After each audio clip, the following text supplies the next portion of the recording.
open chat. Zero open YouTube. Oh, yeah.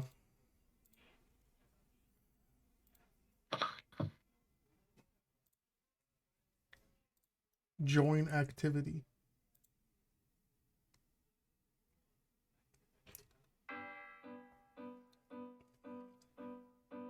All right. I should probably change all my tabs from Guild in the Woods stuff to my campaign stuff. That's probably a good idea.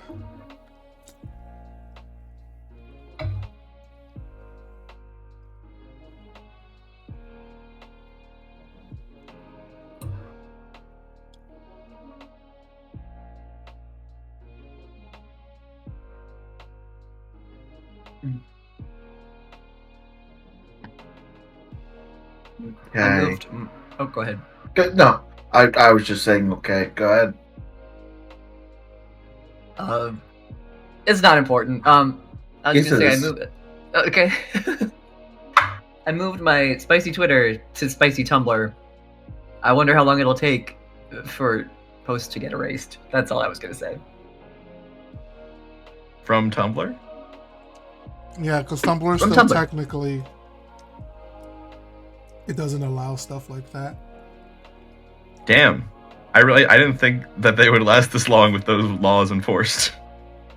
Yeah. They have been. The problem loosened. is Tumblr was one of the few places with the timeline that doesn't use an algorithm in the main timeline, so that's I think why Yeah. it's stuck around. Mm. It also still has a reasonably large user base that's active. That grew up on it. Right. Yeah. Everything is set up over there, though, Gabe. Yeah, we're live. Okay. Hello, friends, and welcome to a time of adventure, dice, and escaping the trials that the real world brings us. I'm here to make you feel things through imaginary characters and math rocks. All joking aside, this is, first and foremost, a safe place. Here we will all bear some part of our souls for the others to see, so things may get rough from time to time. What matters is that we all know and are willing to pump the brakes when the situation calls for it, though hopefully it isn't necessary. This tale we're about to tell mainly dances along the lines of the grim dark and the hero's journey. Adversaries may not be exactly as they seem, but not everything needs to end in a fight if you are resourceful. The world I bring you is cruel, but in the end I care about the person on the other side of your screen more than the 20s and the ones on your screen. I am not a perfect DM, such a thing does not exist. I will make mistakes as surely as you will. If something doesn't seem right, we take a moment to see how we can fix that wrong. I love you guys, and I'm done monologuing. Take a breath. I was stretching. Okay. What a performance, Michael. Truly dedicated to his craft. Dedicated. Desecrated to his Desecrated. craft. Yeah. No, I like dedicated better. I like desecrated, actually. Desecrated to his caft. Alright.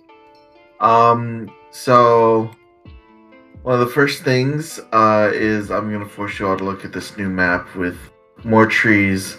And peculiar black zones in each of the continents instead of like white X's. Oh no. Oh no. Oh? What? Oh no! Bye, Whitefall, I guess. Indeed, by Whitefall. We're a real one, Whitefall. There's actually now an accurate amount of trees in Secretia.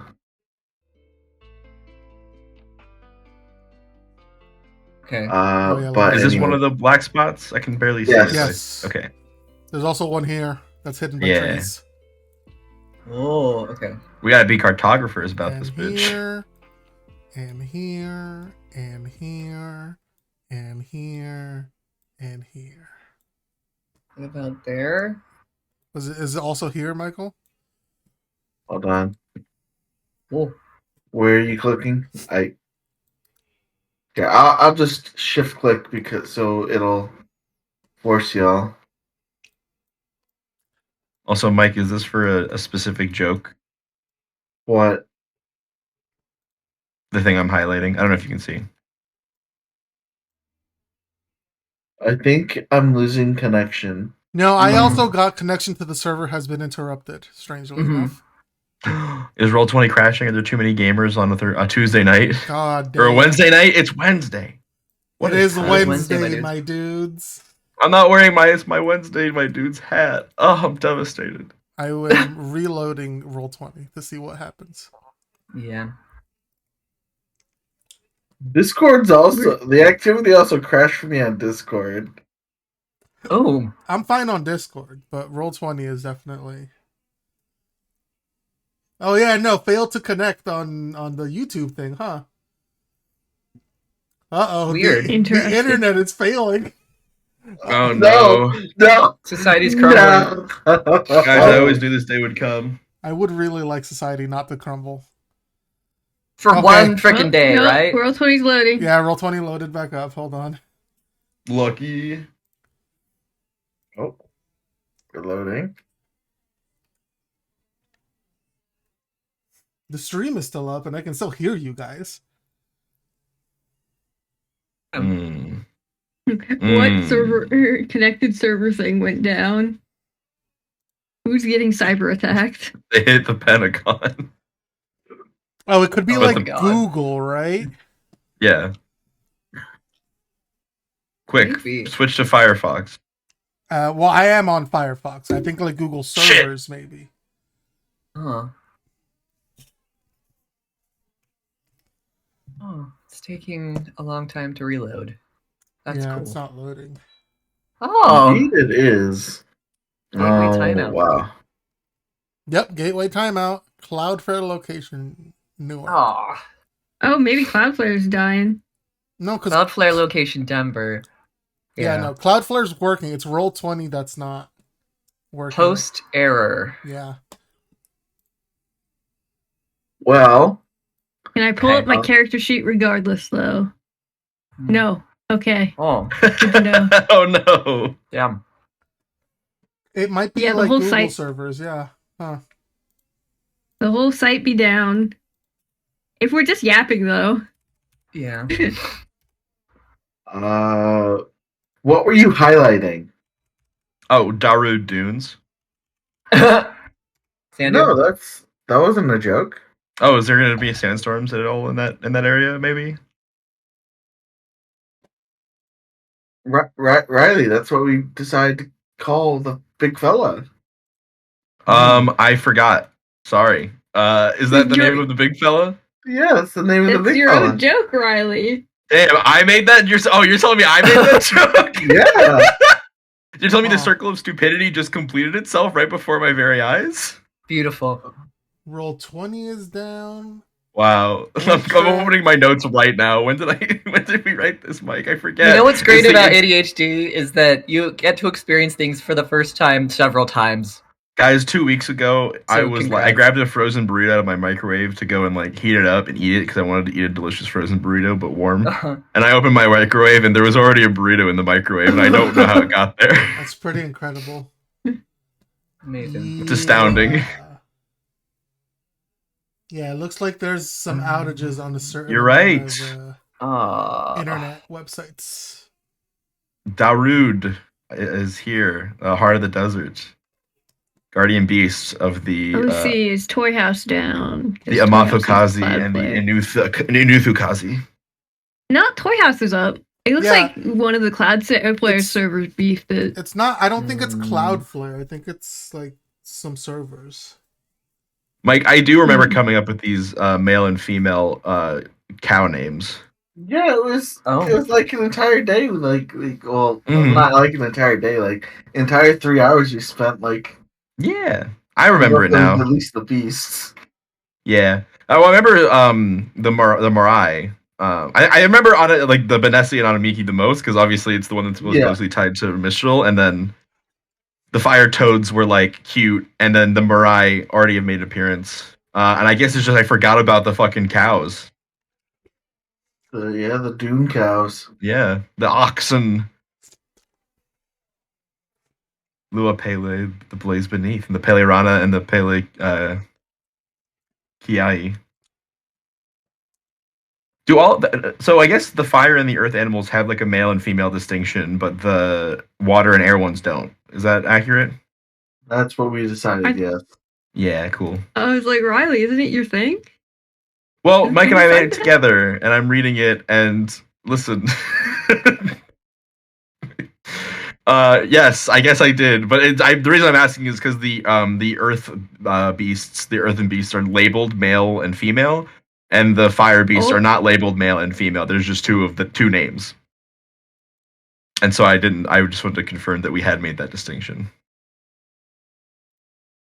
Well, I can't pull up Doug's character sheet, but I do have the map up. I'm not even on the map. But anyways, we don't really need the map right now because you guys are in Cleo's Manor for a couple more days here. Things have happened since the last time we met up. Why doesn't someone try and do their best and recap what happened 2 weeks ago? Okay. I could. Good. Do it. I will. That was on the 3rd. Okay, so Sophia and Cog bring the prosthetic blueprints to Doug to take a second look at the design. Doug has been looking into the stuff around before the demons and gods separated, and necromancy and also some other magic mixed in there. Doug and Cog butt heads a little bit when it comes to estimation of each other's expertise. Let's see. Flair teases Cog. Mistral learns about BDSM. Flair shows off his big sword. Learns that some people like pain. Yes. Flair shows off his big sword, and Sophia is odd. We enjoy an awkward bath together. Sophia and Mistral hang back to talk about what happened before when Sophia used hold person to force him to leave the battlefield. Mistral is scared of being attached to people, so Sophia gives him a kite analogy that the kite doesn't fly unless it's tied down. And then Flair and Cog flirt relentlessly. And that's all I have written. That's basically what happened. Also, Sophia tried to sleep with Cog, and it failed that's right. spectacularly. Yeah. She was emotional, okay? It was emotional, and she cried. But it's fine, because they're sciencing together now. Yeah. Yeah. It was just a misunderstanding. It's fine. Because she thought he was... she thought he was straight. Or just not explicitly homosexual. Yes. Right. I guess that's fair. Yeah, and then there was another discussion that happened not on the Church Notes 3rd, which transpired between Doug and Mistral, where they discussed how similar they were to each other. Yeah. What a bad place to be, similar to Doug. Ooh. What a bad... Hey, fuck you, dude. Bug's not so bad. Riley, #1 Doug defender. What a bad place to be. I think that it's fine that they're similar. I think it's good. Fuck you, fam. Doug sucks, but that's fine. I love him. Yeah, I think they kind of. I think I didn't words good, and Mistral had some like. I think he got to know Doug a lot better here from it. I think Doug also got to know Bristol.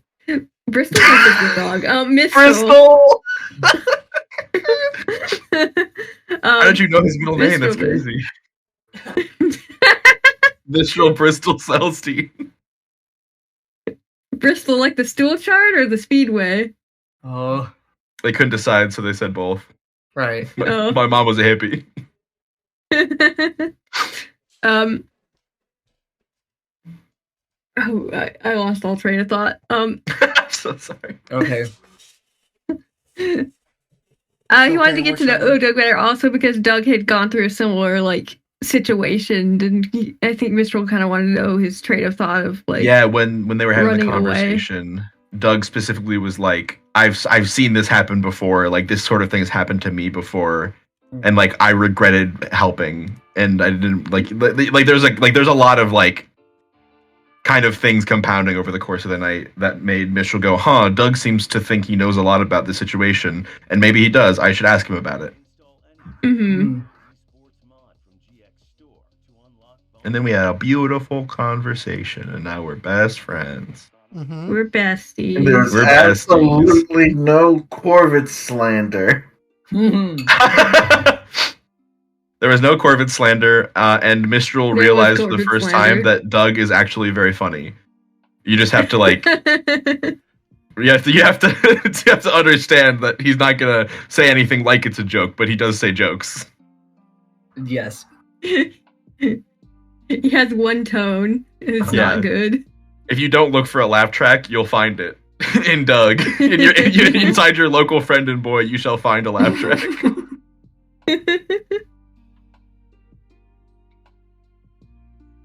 Let's see if I can open it up on a different. It's not going to be the Browser. browser, Michael. It's a server issue.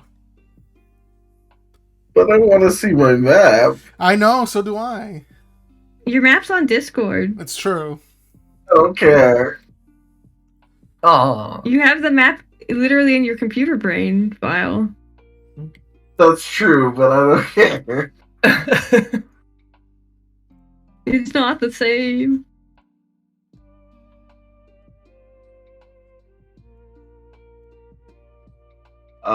But yes, I do want to start off today by letting someone who hasn't really had much opportunity or a real spoon star PTRP. So, Cal, day 5. How's Yelsey doing? Day 5 since everything's gone down. Yes.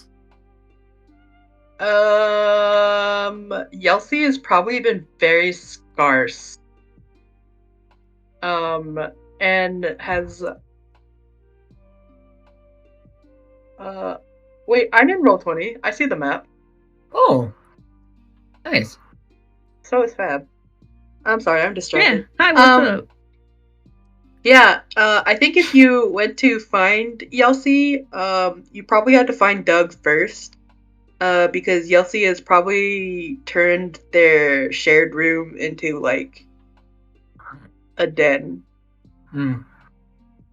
And sometimes there's a bunch of spiderwebs, and sometimes it's just a pile of pillows. It depends on when you went in. Alright. Let's say day 5, around afternoonish, 1 to 2 p.m., you'll see there's a knock at the door.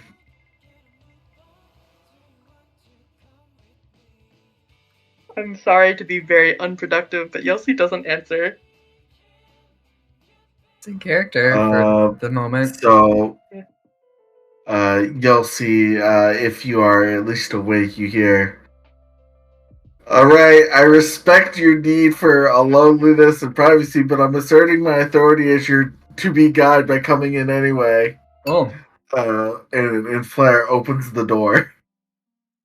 And looks around. What does he see about 2 p.m. on day 5? 2 p.m. The door opens, I believe, outwards just perfectly fine. However, immediately looking in, there is, for Cleo's sake, there is a very thin, see-through curtain of spiderwebs on the door. Oh, very good. So Flair just sort of like blinks a couple times and just like, huh. Home sweet home. He just comes in. and just sort of steps into your area. You see a very tall, handsome-looking drow man in fashionable clothing, just sort of like looking around. So, do you have like a spider motif going on? Do you really like spiders? Like, I was told this is where you would be. How tall would you say the ceilings are? Oh no. We'll say the rooms probably at their highest apex. It's sort of like a slanted, like you know your typical. It comes to a almost like that triangular steeple. Mhm. The highest point is about 12 to 15 feet up. Okay.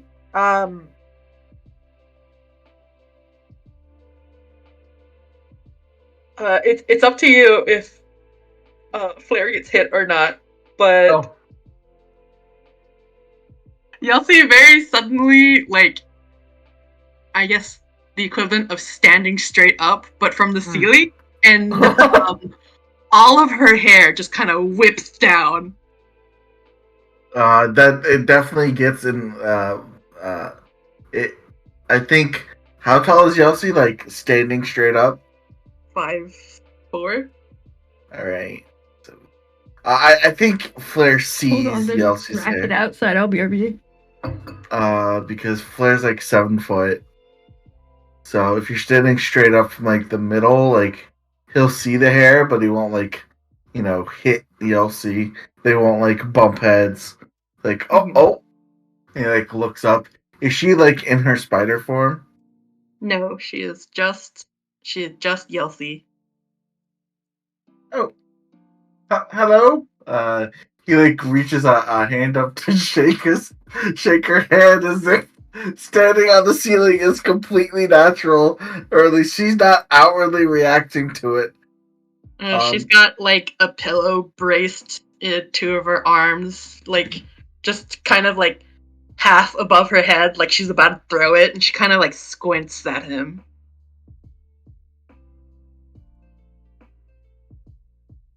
Because I think, if I remember correctly, this is the first time Flare and Yelsey have met. This is the first time, because Flare decided, hey, I should try and get to at least talk to each of you once before you go out on this venture. Mm-hmm. Pleasure to meet. Do you not do handshakes? No. Okay. Do you do looks at the pillow fights? You do see like Yelsey's eyes kind of like they lose their sharpness for like a second, and then she frowns even more to like, you're breaking my character. No. Oh, okay. Well, what do you do? She's very productive and just frowns more and turns around and walks a few steps. There's a small nest on the ceiling of like blankets just cocooned up there, like a little nest, like a hanging hammock sort of thing, and it's just got a bunch of pillows and like, I am back. yeah, there's I'm just back, I'm there's bad. just this little hammock on the ceiling. It's fine. Don't worry about it. So, see. My name's Flare. Frival. I'm brother to Kane, a friend of Clea. And, well, the plan, at the current moment, is to head out to Calistan within, the next couple of days, get back up on the horse, as they say, go and see if your friend Mistral's, I think he called them Benesi. The Thunderbirds are affected by the star that fell over there, and I'm just sort of, checking in, introducing myself. So I just really need to uh, know how to get. How can I help you?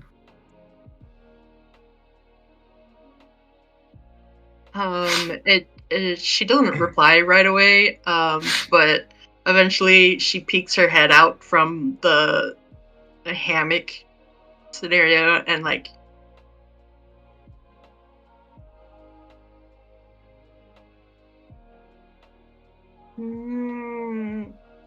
go away.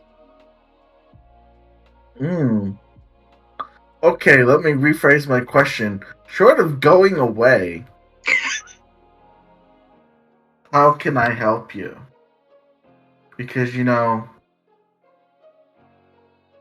and maybe I'm not the best person to say this, but I know how you're feeling. You lost someone important to you. You don't want that to happen again. And so you've confined yourself into a place that you have both deemed and made safe for yourself. You've made yourself at home. But here's the thing. We can't protect those that we care about in this marvelous house. Because eventually, some people are going to go stir crazy and they're going to leave the house. With or without you. And then if you're not with them, you can't protect them.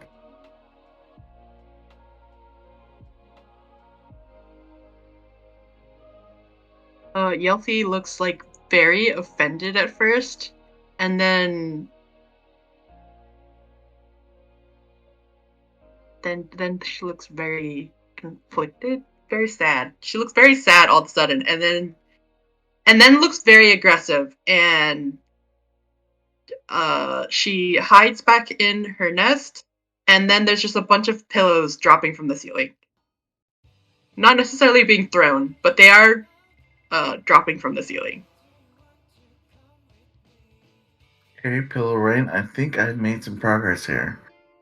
I'm told that you like to swing around a lot of big weapons. So, I would like to extend an invitation before we leave for you to maybe get out some aggression by swinging your big weapons at me. The last pillow hits the ground, and then Yelsi lands on said pile of pillows. And there we go. She looks right up at him with their almost 3-foot difference. Hello. He flashes her a smile. Can you fight? Oh, yes. I'm quite accomplished at fighting.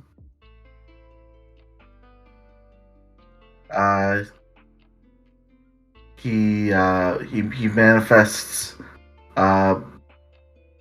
just this giant black greatsword. I'm very good at fighting.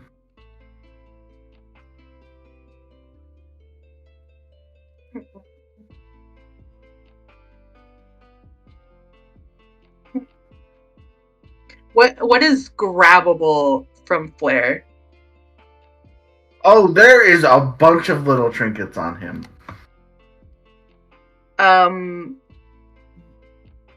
If there's anything like a necklace or like a dangly belt or something, she grabs it and starts walking out. Oh, you know what? He's like, I don't know where this is going, but I'm not complaining.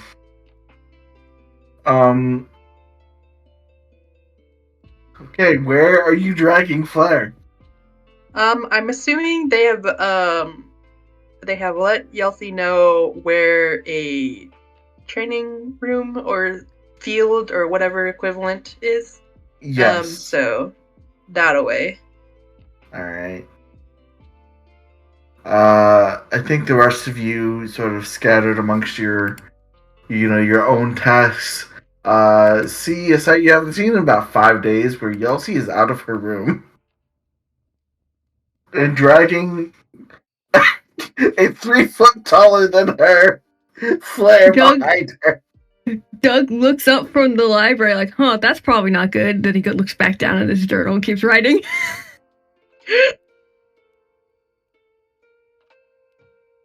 All right. Roll20 is still not working for me, so you are at the field.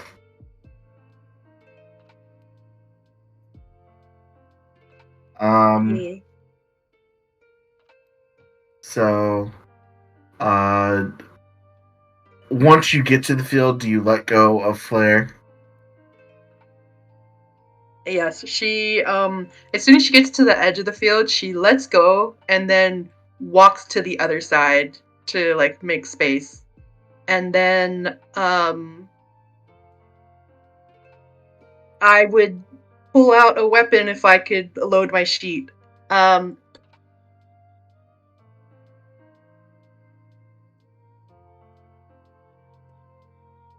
I believe you have an anchor, 2 javelins, Dispel magic sword. Dispel magic anchor. Oh, the anchor is that. Yeah, you're right. A silver Anchor. Yeah. I hardly know her. My laptop blue screen. Oh my god. Dear.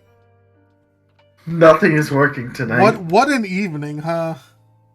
Yeah. The most evening ever. Sir, it's only Wednesday. Yeah. Yep. Where did it cut off, I guess? You're pulling out a weapon? Thinking about it, it's probably a training field, so Yossi just grabs whatever weapon is nearby, and it's probably something like a greatsword. Alright. Oh, wait, hold on. Things are coming together. I'm on game selection. Yeah, Roll20 should be working now. I just had a Hold blue on, hold screen. Yeah. Flair also grabs a mock Grace. Actually, I think he grabs them all. And just sort of like hoists it over his shoulder. Grins at you and just like, alright, so we go into first blood, or you just want to let out some energy? Yossi charges. Okay. Do you have physical dice, Cal? No, I'm house sitting. But Google does. What's up? Alright, go ahead and make an attack. If you're raging or attacking recklessly, just let me know and roll appropriately. I don't know my table, my chart, my numbers. Let me see if I can get those for you. Oh, sheets are loading, I think.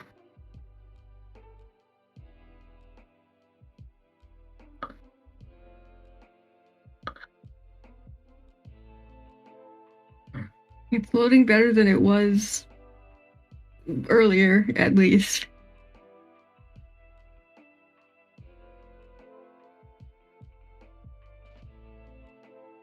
Regardless, I think your strength's 20, so that would be +5. You guys are currently 7, so that's +3. It's a non-magical weapon, so there's no bonuses there. So I think you have a +8 to hit. Go ahead and just roll a d20 on Google. 18 plus whatever. Yeah, that's definitely a clean hit. So you run up and you strike a definitive blow, starting off this sort of duel. And Flair sort of like lets out a small grunt as the practice weapon hits him, but he doesn't fall over or anything. He grins and is just like, nice. I believe you have another attack. Yes. I just realized that I could just roll 20. Yeah, that is also true. I'll say since they're sparring items, they just do 1 plus your strength. So you've dealt a total of 12 damage. Are you raging or are you just letting out steam? It's just regular. Alright.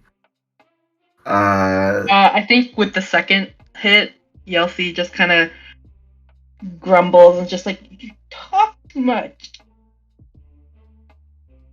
Oh, I can shut up if you'd like. And his eyes sort of glimmer. And he's gonna hit you 3 times. Okay. Or attempt to. Alright. So that is a 12 plus 10 is 22. 8 plus 10 is 18. And a 19 plus 10 is 29. Yeah. He very quickly, as you say, you talk too much, and he says, "I can shut up." He charges in, sort of with the head of the practice hammer, braces it, and sort of like smashes it into your chest, launching you a bit back. But before you go too far, like he extends the full length of the maul, smashes it into your shoulder, and then whips around and delivers a 3rd blow to your midsection. Dealing a little bit more damage than you. And you can see he's sort of finally getting into it. He doesn't say anything else. He just looks at you to make the next move.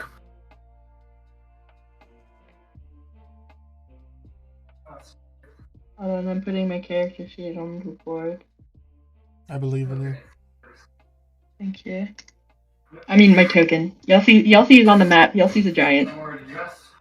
Hell yeah. I love that for her. So Yeah. you were dealt 24 points of damage.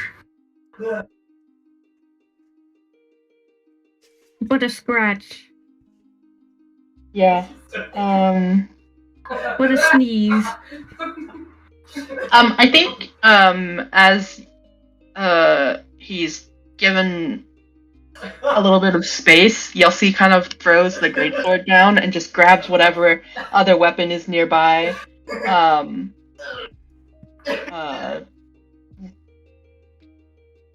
Whatever it is for the sake of this fight. Let's say a great axe or something. Mm-hmm. And just kind of recklessly attacks. Alright, go ahead. Okay. Roll with advantage. Alright, that's 22 to hit. That'll hit him. And how smug would you say he looks? When Yelsi said he talked too much, he's more focused and less smug now. Okay. That's what I would think if I saw that on a coworker. Yeah, I think she kind of does like an underhanded swing with the great axe, and then does a very forward kind of, you shouldn't put all of your body into it, slams down with the great axe, and her hair just kind of whips everywhere. It's a mess. Alright. And like there's a 27 definitely hits. her skin, it kind of, there are parts of her skin that look like they're flushing a little bit, like if someone was like super stressed and like they had like sensitive skin, something like that. But it's in very particular areas. Okay. So I think that's another two. So you're also proficient at the weapon. Another 14. No, another 16 damage to Flare. He sort of looks at the weapon swap. Just sort of sticks to the maul as he is going to brace himself and look at you as he puts his strength. And you've left yourself pretty wide open since you attacked recklessly. Mm-hmm. So he gets to attack you at advantage. So that's a 22. Mm-hmm. I need you to make a strength saving throw.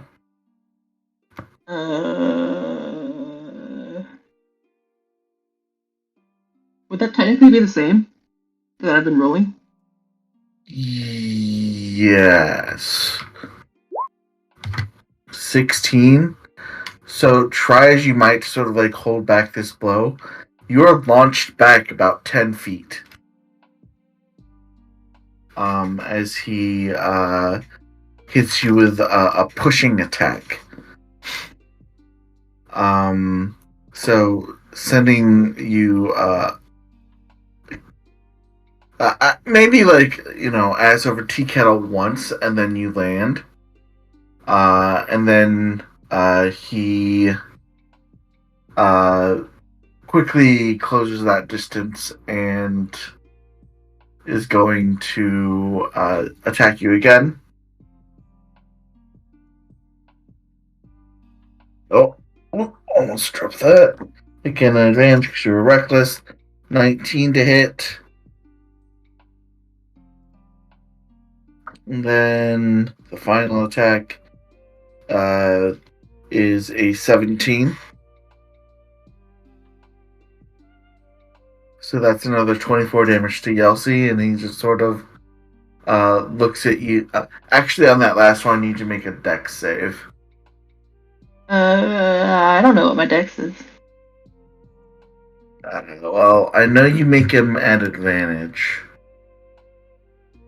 So, if your sheet Just do would like open, a +3. Huh? I feel like it's if you're not like Dex, but you're still like a fighter. I mean, a marshal. I'm pretty sure like she a is +3. Dex. I'm pretty sure she's on Dex and. it is a +3 to your dex save. You are proficient in dex and you're proficient in strength and constitution. You just make dex saves at advantage. Okay, so I should be. I'm just gonna roll a d20, and someone who knows better than me can. Right. That's a 20. So, dirty 20. Okay. You see he's attempting to pin you down, but you're able to scramble out of that this time. As his turn ends, he just sort of is like, you still good to go?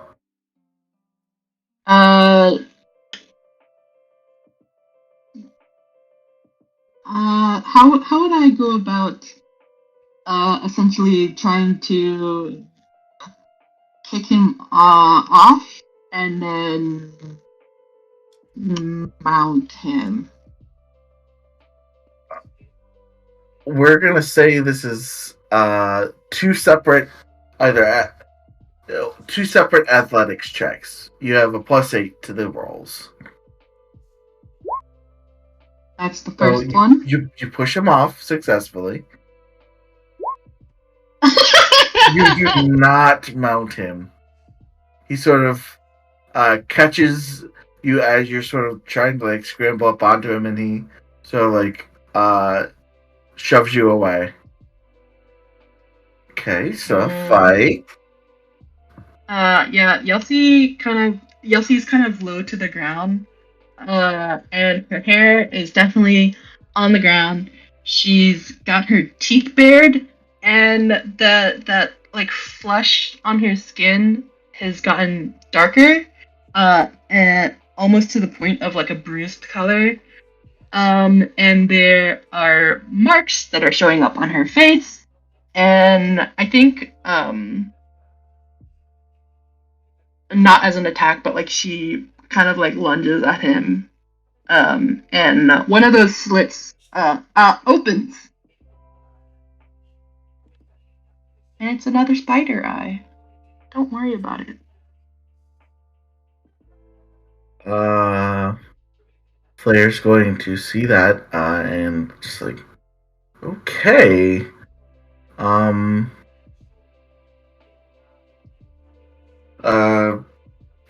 he's gonna cock an eyebrow, but I'm going to assume that you still want to fight, Yelsey. So,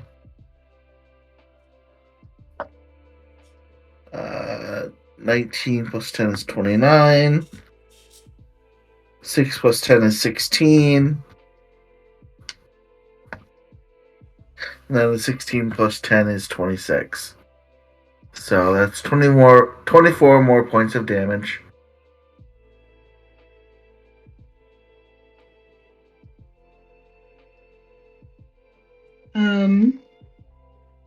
Yeah, I think at this point, he's probably knocked Yelsey off her feet once more. And she's just kind of like arms sprawled out, facing the sky, just lays there, her chest like heaving for air. And then she kicks her legs up like a child throwing a tantrum and just screams. And then stops. Yeah, you all from your various parts in the manor just hear. Would you say it's like a feral scream? Or just one of frustration? It's a frustrated scream, yeah. Not a feral scream. Alright. Yelsey, you hear footsteps approaching. And Flair comes and sits beside you. Sort of hammer, his legs and sort of thing just sort of like wrap around the hammer as he sits there. I understand not being able to do anything. Understand the frustration that causes. But for people like us who only really know how to fight, we have to get stronger so we can take back what's ours. I don't know Rusa, but you do. And you don't want her to remain lost forever, do you? But you also don't want to wait around for other people to get her back. She's yours, right?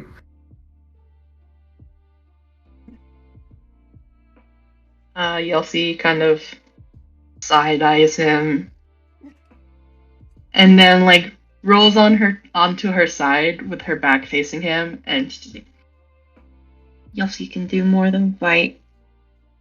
But if you only know how to fight, Yelsey can teach you things.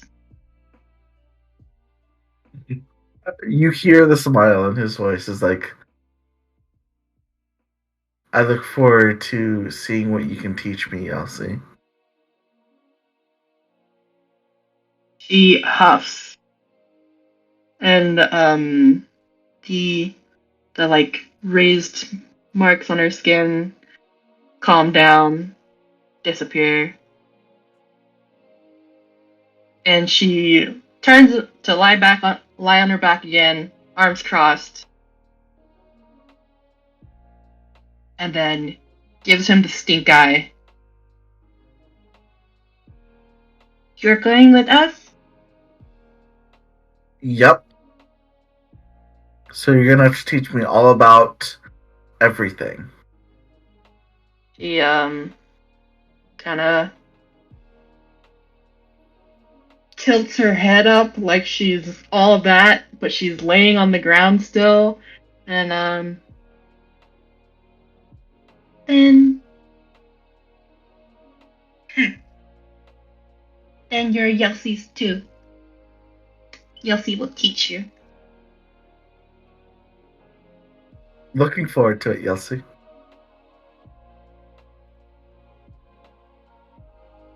And then she kind of abruptly sits up, kind of throwing her arms and legs up, and then gets onto her feet, pats her legs a couple times, and then just marches off.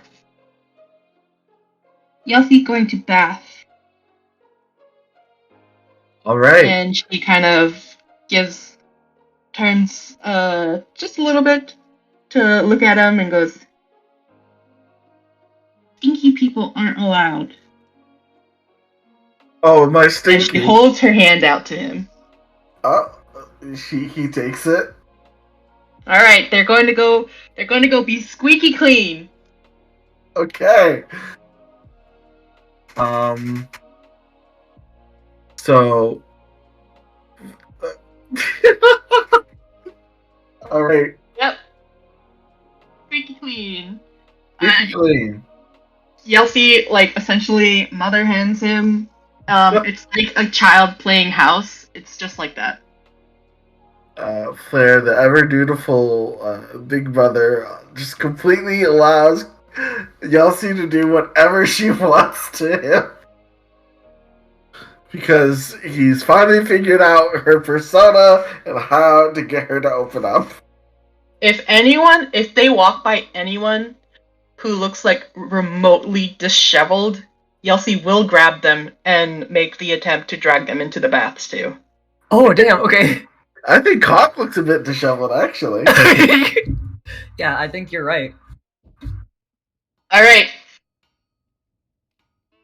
Is this during the bath? What's that man been up to? I wonder. Cog would not be This is disheveled. a Stop new lying. separate bath. I think due to circumstances, he probably is a little bit. Yeah. I don't.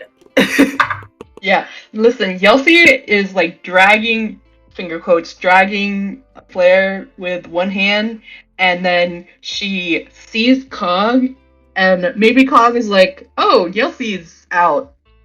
Yeah. Yelsey's alive," sort of deal. But I haven't gotten to absolutely. talk to Yelsey much. Oh yeah, Yelsey makes eye contact with Cog, and then veers towards him, grabs the Yelsey, hand. so good to see you.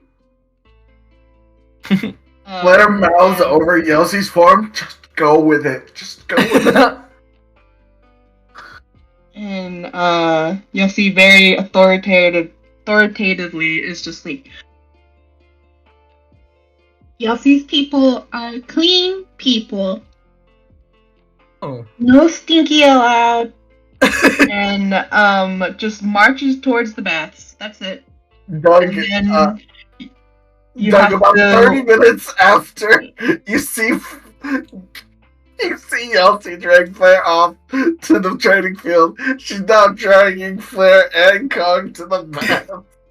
Yeah, don't Doug worry looks- about it. Doug looks up and is like, "Man, I'm so glad Yelsey would never step in a library," and then continues Oh his my work. God. Thank God I'm safe. Mistral, you also see this from your vantage. Oh, for sure. Yeah, I've been watching the whole fight. I've been Mistral is seems very pleased. There's a small smile on his face as he watches them. He's really happy to see that Yelsey's out of the room and walking around. Yeah. Aww. And so he's just very Doug's also contentedly relieved watching. about that, but he just doesn't want anything to do with that. Okay, good. Alright, not my problem now. Yeah.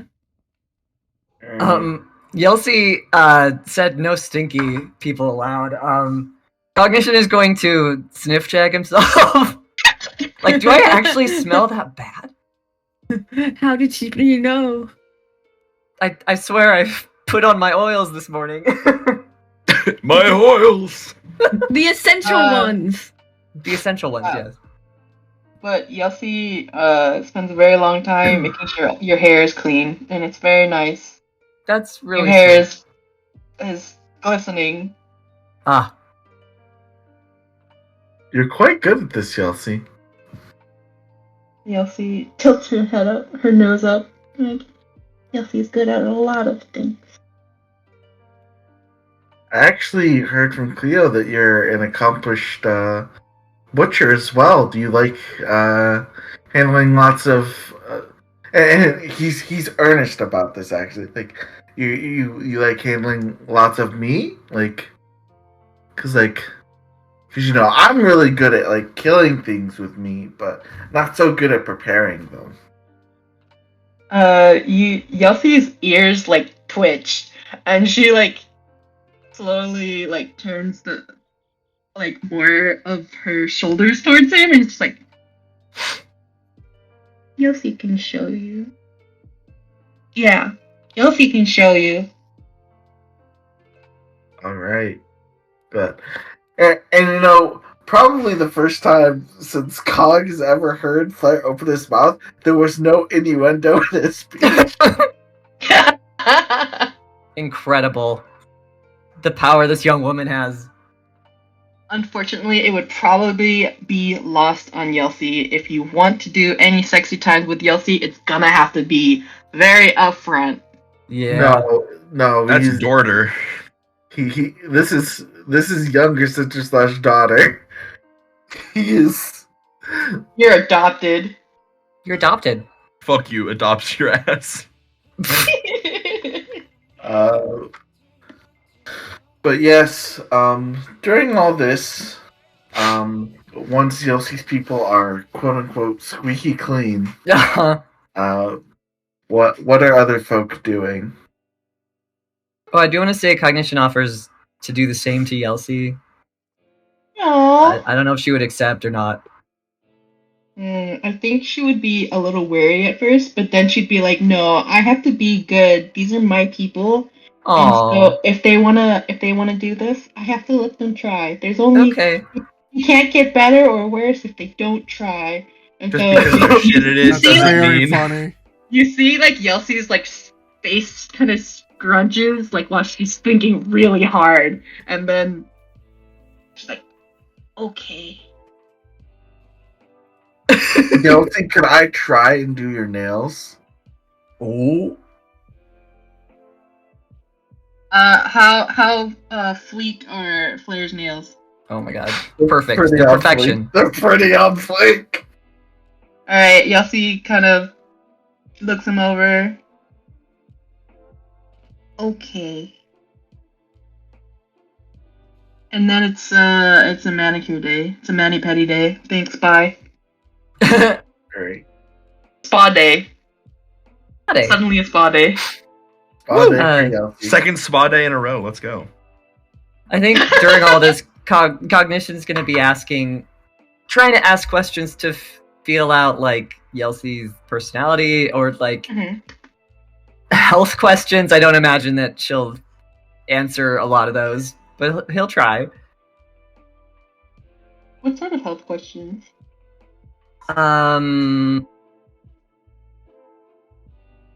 Health questions like what did I do for Mistral? Oh, just like Are you have sexually any active? Are you using protection? What's your normal body temperature? How many fingers am I holding up? How many fingers? Yeah. What's your species? Do you know your name? Can you breathe underwater? Do you What breathe do at you all? breathe out of? Oh god. Like, do you have any old injuries? Do you have any? Are you currently on any medications? Yeah. What's your Do credit you have a pre-existing score? condition? I need to know for insurance What's reasons. your credit Do you score? have is a allergies? great question. Yeah.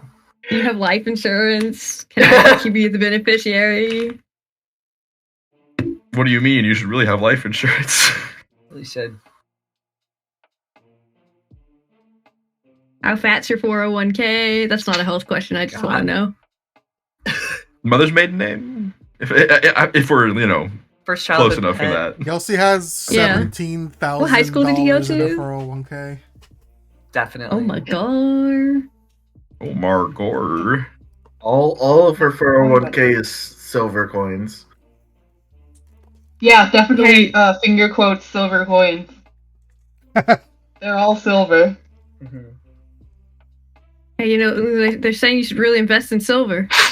Oh my god. Would she answer any of these questions? The ones that, yes, yeah. And How many of the health questions does she go? Ask Doug. Yeah, exactly. That's honestly like anything that kind of goes over Seems her complicated. Head. Yeah, she kind of like looks around for Doug. Oh, my sheet's loaded. Doug is actually my primary care provider. Yes. Doug, I don't believe as a doctor is my doctor. Right. But when you ask to confirm her species, Yelsi looks very obviously nervous and like looks looks very obviously off screen sort of deal, and it's just You're like, who's fucking asking? Too personal. That's fine. Yelsi's human. It's very obvious that Yelsi is lying. Cognition's gonna look at Flare. I didn't hear what she said. Yelsi, to the like, what is your race question? Yelsi seemed very nervous and said Yelsi is human, and obviously was lying. Oh. Yeah, very obviously. But Yeltsi, you have pointy ears like mine. Yelsi, Are you part elf? Yelsi's like hands slam over her ears and just like, what? Oh, my bad. I actually I don't see any pointy ears at all. She's human. Oh. Yep. Human. Clearly.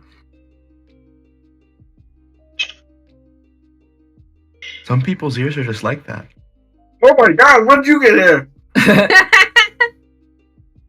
It's just a voice you hear on the wind, and the Mitchell's nowhere in sight. He's mastered ventriloquism with his origami. He's really good at throwing his voice, actually. Yes. Mitchell knows the cootie catcher cantrip. Yeah, there's a little cootie catcher just talking. So It's good. like that letter from Harry Potter. It's Oh, like Eightfold in Paranatural. Yeah.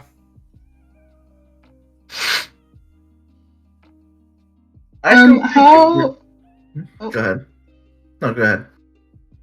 How like concrete would you say Cog has made it that he is with the party? I guess, what do you mean? Like,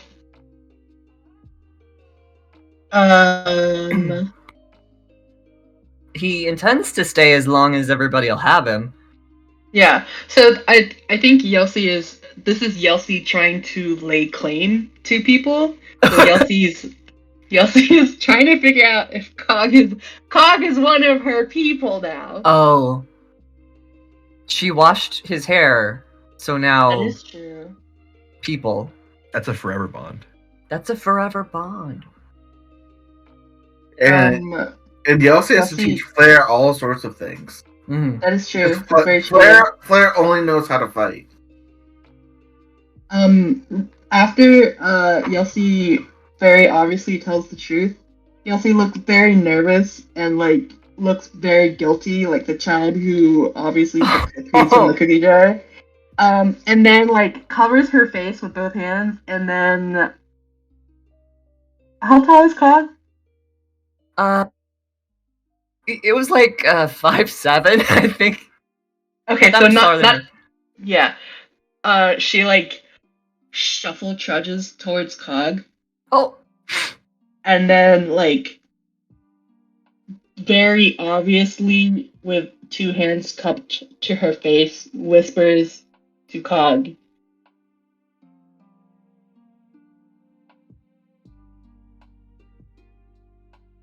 did you whisper? I didn't hear it.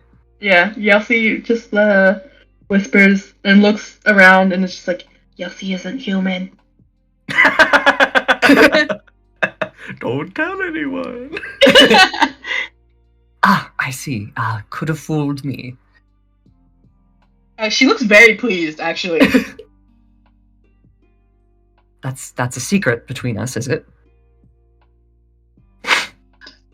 Yelsey's people know.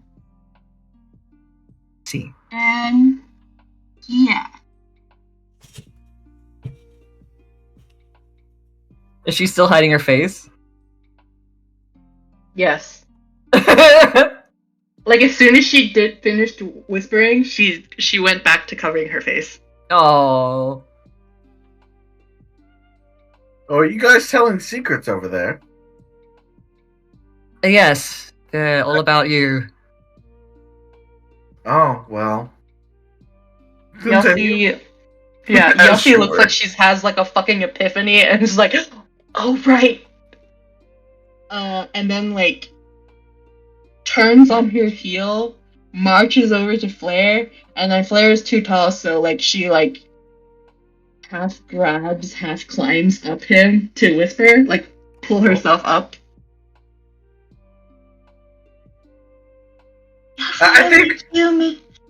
I think Flair's sitting, Okay, good. like in the bath. This is how you deal with short people meme. Yeah. Yeah, Yelsey repeats what she did with Cog. It just hands cupped to her face and whispers, even though it's just the two of them in this hallway. And is just yeah. Yelsey is No, human. Yeah, no way. Nuh-uh. yeah. I don't believe it. Now you're telling, like, you're the most humanist person I've ever known, and I don't know much, but I know that. Listen, Yelsey is like. Yelsey looks like the most pleased child you've ever seen. Oh my god. And if no one stops her, she just turns around and starts walking to, I guess, the kitchen or her room. Oh, okay. Looking very pleased with herself. She will not stop anyone from following or stopping her. Alright, Yelsey, bye. towel. Yep. Goodbye. Yelsey stops, Oh. looks at. Wait, what is the situation with the towel right now? Are they naked? They were in a bath. They were in a bath. This is the bathroom censorship. There's steam and Yes. hair and Don't Lots of hair. cast fog cloud from afar. Mistral casts fog cloud from afar. Yeah. Flair casts fog cloud from a near. Yelsey pauses. Oh. Foggy today, huh? Cognition will Well- go get her clothes for her. It's the humidifier spell. Yes. Good. This works out because Yelsey literally has like the like leotard thing and then Oh. a tunic and then yoga pants essentially. So this is fine. Yelsey gets Fine. dressed very quickly and almost drags. I assume Cog, because Cog is Yeah. grabbing her clothes, almost Yeah. drags Cog out of the bathroom and then is like, "Oh wait, you have to get dressed too." Wait. Yeah, and then she like stands at the bathroom doors, like arms crossed, waiting. She's Watching? moving back and forth on her feet. Yeah. In the time that it took you to face away from Flair, Flair's like fully dried and fully clothed. Oh, show off. Great. So now everybody's watching him dress. This is fine. Yelsey is like unblinkingly staring. And it's not like a judgy stare. It's just she's watching Cog. Like Cog is doing an action verb Right. scenario, and so Yelsey is you have Yelsey's full attention. The way a cat watches you. Exactly. Yeah. Okay. He feels weird about that. He casts another look at Flair. Flair sighs, casts fog cloud. Oh, thank God. He dresses as quickly as he can. There's a lot of buttons to button. He's So so many buttoned straps. up. Oh my god. There's You so many good? straps like a Kingdom Hearts character. Yes, I am ready. Thank you. Dismiss its fog cloud.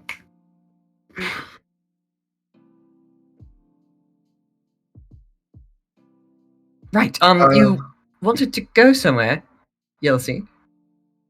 She's gonna teach us yes. about eating now, I think. Yeah, But- Yossi eating. grins. Yes. Yossi will make you the best meat. Best cut ever. Cognition is frightened. He's so nervous. I'm I looking guess forward to it. Cognition Yes. doesn't know that Yossi is a butcher. He also yeah. doubts her Yeah. cooking skills. Listen, Yossi can make the best steak of your life. Okay. Leia leans down. She's a butcher. I see. What is she going to butcher? Meat, ideally. Yes. No. She just wants to make us food. Just go with it. Right. Don't be rude. And on the way to the kitchen, Yossi will grab anyone else she makes eye contact with.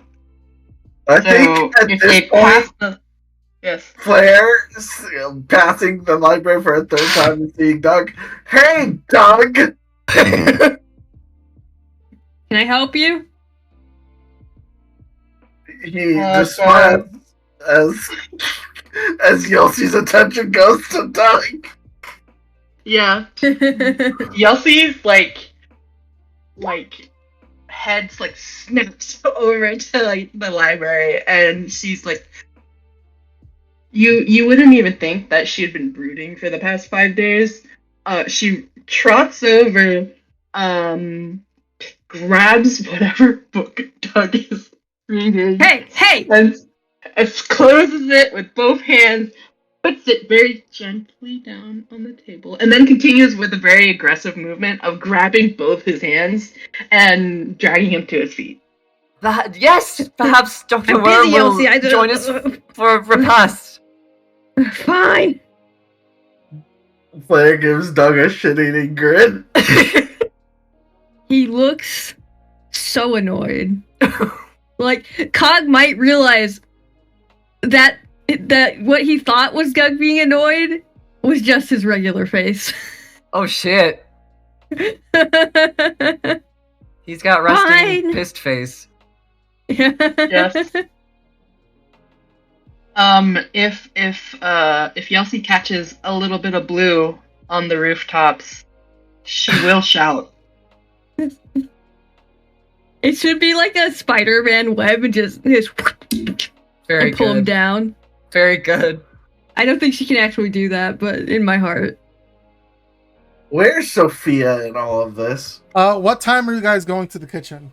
What time of day? I think it's after training and after baths. It's probably at least 4 or so? Yeah, we could go later too. Okay. Actually, if it's a mani-pedi day, it's definitely like closer to like 5. Okay. Okay, fair enough. That's true. So by that point, Sophia is not there. Oh. No. Where is Dang. Sophia? Don't worry where Sophia is. Fine. She's fine. She's at the fine. forge. Listen, you guys stole my Yelsi time, so I have to do it on my own time, okay?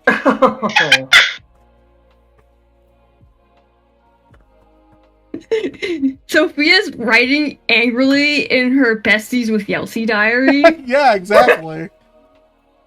Oh my god. There's like a ton of pictures of the group, and Doug's face is X'd out.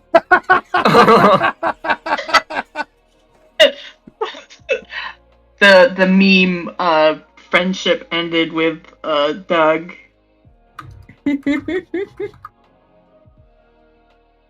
I will say there's a familiar scent which might upset some of the people here. Maybe you'll see.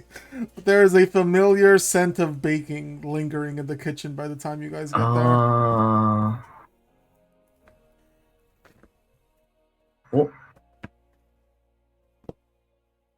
Oh. Someone's baking something. Or it's like something was baked there. There's nothing there at the moment. Guess one of the staff was making cookies. Staff? Didn't leave any for us. I guess not. Does Kane bake? Kane does bake. She bakes all sorts of things. She's wonderful at that, actually. Astounding. Okay. But Yelsi, you wanted to show me how you cooked. Yelsi, upon entering the kitchen and smelling the bread, was like a tree. Oh. And then calling attention to Yelsi again, Yelsi's like, yes. And then walks over to the countertop or whatever and pulls out her haversack. Yep. You got it. And yep. And pulls out some haunches of meat. Oh. Okay. And, she pulls out a butcher's knife and looks at them and goes, I know how much Doug eats. How much do you eat? Oh, I eat so much. I don't eat very much. How long has that been in your bag? Cleo gave it to me. I see. Cleo gave her the bag. What? Cleo gave her the bag. It's probably refrigerated. Alright. Thank goodness. If you look at the meat, it does look pristine. Okay. Oh, thank God. Yeah. No soup in this campaign. Yeah, looking at them as they say if they want a lot or a little, Yossi kind of like puts the knife like over the meat to be like, tell me when sort of deal. Oh. And so when Flair says he eats a lot, it's like a palm width of steak. Hell yeah. But Thickest steak this ever. haunch of meat is like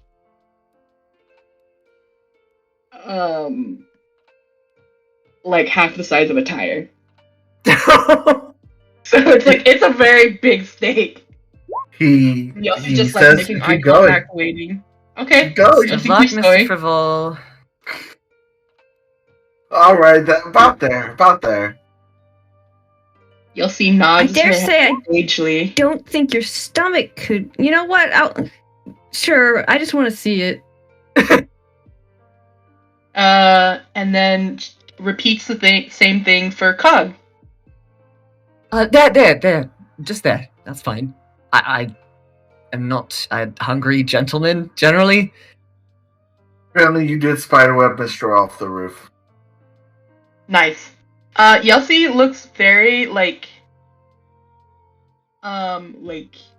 concerned at Cog. That's all? You're gonna wither away. But she doesn't say anything, but it's very obvious on her face. Does she give him more then? Does give him a little bit more. Okay. Yeah. What about Mistral? Mistral will probably take a portion of similar size to Cog. Maybe a little bit more because he knows that Yelsi will become concerned. Because I think he knows Yelsi's predilection towards no, you need to eat. Yeah. But also Mistral is on the smaller side, and also isn't like the biggest meat eater. He's not like a vegetarian or a vegan by any means, but like large amounts of meat aren't like what he craves. So we have normal portion, normal, slightly less normal portion, Doug portion, and then Flair portion. Yeah. Yes. What is Doug's portion? He knows. the perfect size for Doug. It's like filet mignon size.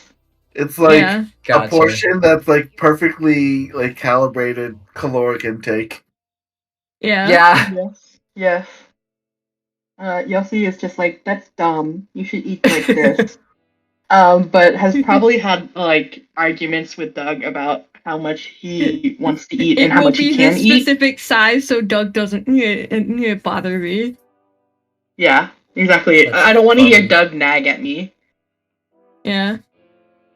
Yeah, and then I'm assuming as at the kitchen, there's like some various root vegetables or whatnot, and so Yelsi makes you steak and potatoes or carrots or whatever.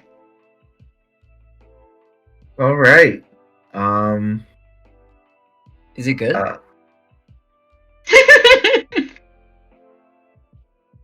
think Yoshi's a good cook, isn't she? Yossi is good at cooking steak. So the vegetable is no good then. Hey, I didn't say Yossi was bad at cooking. He doesn't have proficiency in cook utensils, but Oh. You know but what? Flair and you know anyone can roll insight against this. I'm pretty confident in what Flair rolled here. Okay. You'll see you watch in delight as Flair eats every bit of this and savors each bite like it's the last thing he'll ever eat. Aw. Aww. And I think like even at the 15, you'll see just like he might not like vegetables, which is like him like adjusting how much he actually has to act. Gotcha. Oh dear. But he very gratuitously like eats the entire meal, and pretty quickly. Man can put some food away. Yeah. Listen, Yelsi is proficient in herbalism, so Okay. that's Seasoning. makes it Perfectly nice. seasoned. Perfectly. Hitting on point. Exactly. It's the best steak you've ever had, but it's way too much. Cognition, you definitely heard Flair force himself to Oh. bite down on raw potato, Oh. but he doesn't. He tries not with us to, too much. Not like, like that's maybe where like his expression, like he rolled a 23 deception. Okay. Like, you'll see, you have cooked your new drow human the perfect meal, and he is so happy. Your new Oh. drow human. Yes. Mhm. Yeah. Hell yeah. That's how that works. Listen, Yelsi doesn't know the specifics. It's just this one is a funny colored human, and then goblins are just small humans. Listen, Yeah. they're all humans, obviously. Human. We're all just humans in Yelsi this doesn't crazy see messed up race. world. Yossi, Yeah. Yossi doesn't see race. Yeah. Yeah. You- Yossi only sees one race. Yeah. Human, the You're human small, race. You're a big Race. human. You're a funny color. You smell funny. Yeah, that's all. Yeah. Okay. Am I the windy human? Yes. Hell Maybe yeah. human. I think Yossi probably actually really likes, as weird as that may sound, I think Yossi really likes smelling by Mistral. If only Yeah, because there's so many like, interesting scents.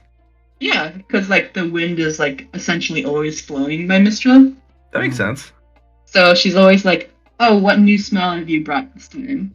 So yeah, I think Aw. if they're just kind of like wandering about or milling about, excuse me, Yossi probably just like unconsciously like leans towards Mistral every Aw. once in a while. Not Yeah. minstrel. Minstrel, Sweet. Bistral? What was the what it do? Hell yeah, that's very cute. That is Yeah, very cute. so like kind of fiddling with like origami in their hands. She just kind of leans towards them. Hmm. I feel like with this like wonderfully cooked meal around us, the wind that is like blowing around Mistral's person is like especially scented. Where it just like carries the smell of like cooked meat and the remnants of baking to everyone's noses. Nice. I was like, hey, barbecue joint in here. Yeah. And probably like once they're finished with their meal and everyone's like eaten, and Mistral like kind of daintily taps his mouth with a little like napkin or like a piece of cloth that he carries with him, and sets his very cleaned plate down so that Yelsi can see, and will say, "Very good to see you out and about."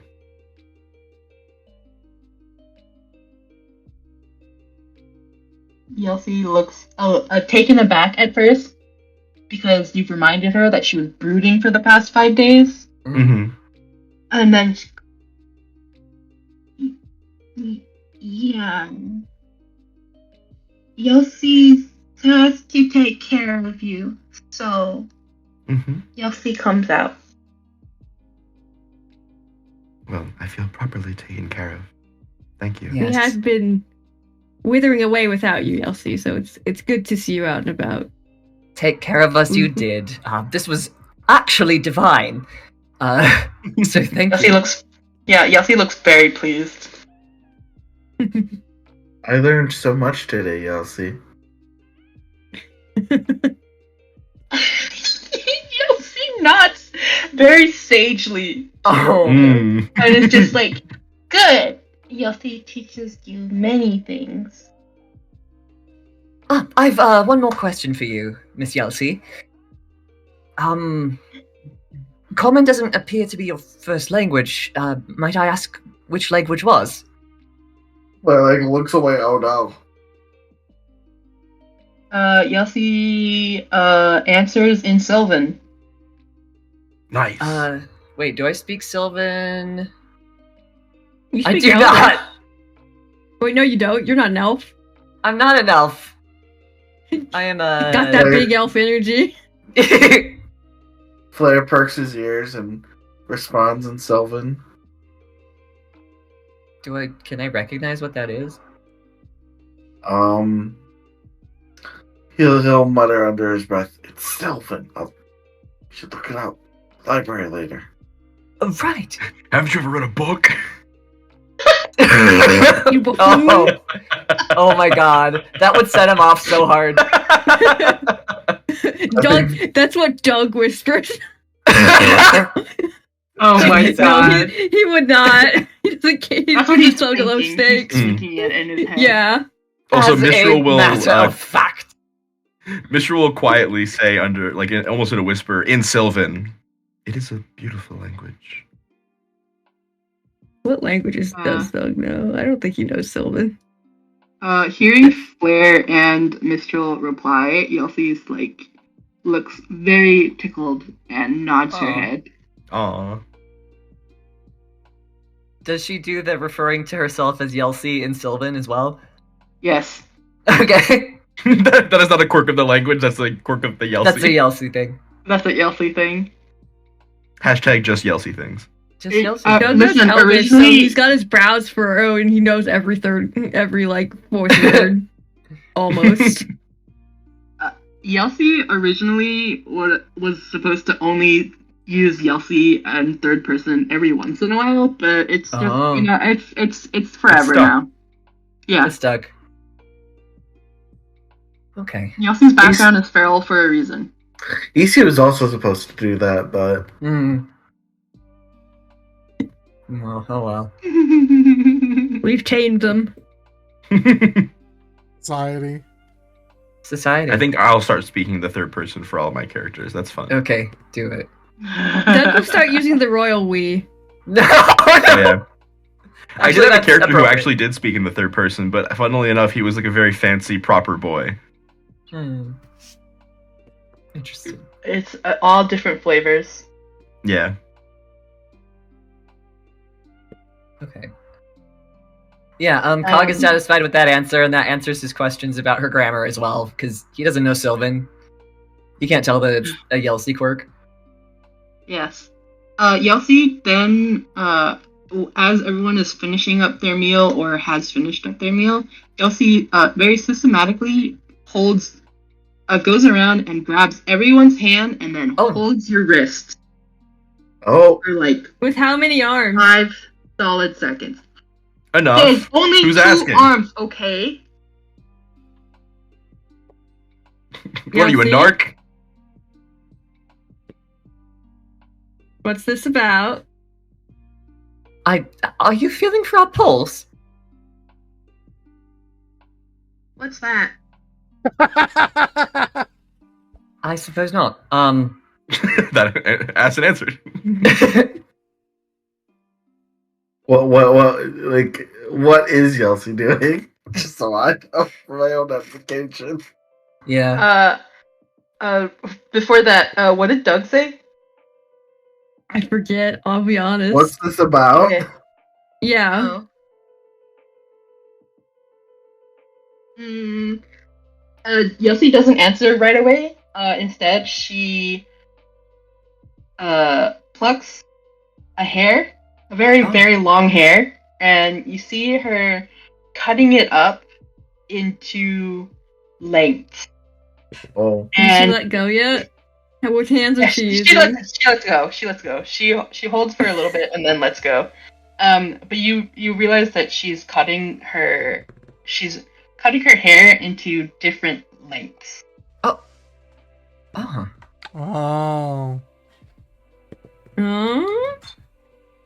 Oh. Flair leans down to Doug. What is she doing? I'm really not sure. Clearly, she's cutting her hair in different lengths. Why is she cutting her hair in the kitchen, though? Oh, I couldn't answer that. Perhaps it's some ceremony of her people. No, she's making blades for you guys. What do you... Bro, what? Like, 6 super smart people are so dumb. Jesus Christ, dude. He's never received a friendship bracelet, okay? No one's ever been his friend. I don't have friends, flips his hair. Mistral's hair is semi-incorporeal. First of all, how dare you imply Flair is smart? That's true. Okay, Flair's the one exception. Doug, Cog, and Mistral are smart operator enough to dummy know. thick is dummy. The only thing dummy about me is thick. Oh my god. Yeah, so That's a certified Nezrin quote. And you said Sophia is not like immediately available. Sophia right? is not there now. Yeah. Yelsey inspects the lengths of hair that she has cut from this one strand and looks at all of you, nods her head, and then just leaves. Oh! Yeah. With the hairs? Oh. Yep. She's got to go braid it. But like watches her go, just like.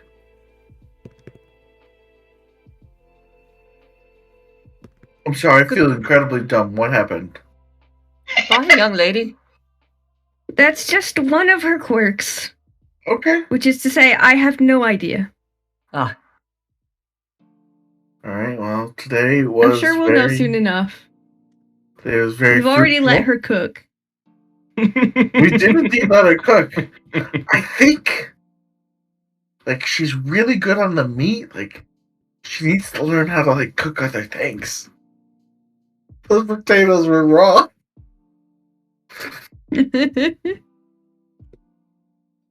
Cognition is just smiling at you like he thought it. Sorry, go ahead. Yeah. No, go ahead. Cognition is smiling at Flair because he thought it was very funny to watch him bite into a raw potato. Crunch.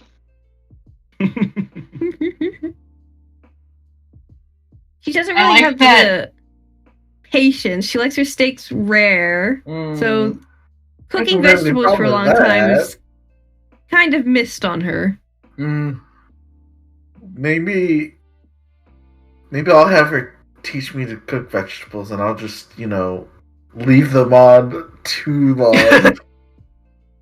Maybe you could say, "Oh, we've made an amazing discovery, Yelsey." While you distract her by talking, Y'all, listen. make her think it's her idea. You make it sound like the person who raised her had never had anything but meat. Listen, Is that inaccurate? I'm just playing into the fact that you have an herbalism kit proficiency and not a cooking proficiency. Listen, everything is seasoned fucking perfectly. It's seasoned great. It's just raw. The potato's so raw it was still mooing. I can't believe you. That's funny. Them freaky Feywild potatoes, bro. Yeah, exactly. Don't worry about it. I trust if you tell her you'll eat more of it prepared a certain way, then she probably will. No. I think Doug's. I think it's time to let Doug cook here. Make her think it's her idea.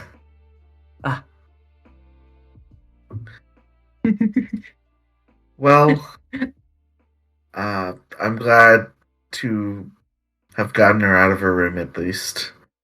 I mean, we can't spend too long here if we're gonna be going to Calistan soon. So it's good she got some sunshine today. I hope she will be back up to speed soon. I've never personally seen her behave like this, but of course, I've never also dragged her through quite the trauma that would have been what we experienced. So there's that. I mean, she seems quite territorial, so I am happy to play the role of the fool for her. If that's what she needs. She's going to be teaching me so many things. You're quite good at that.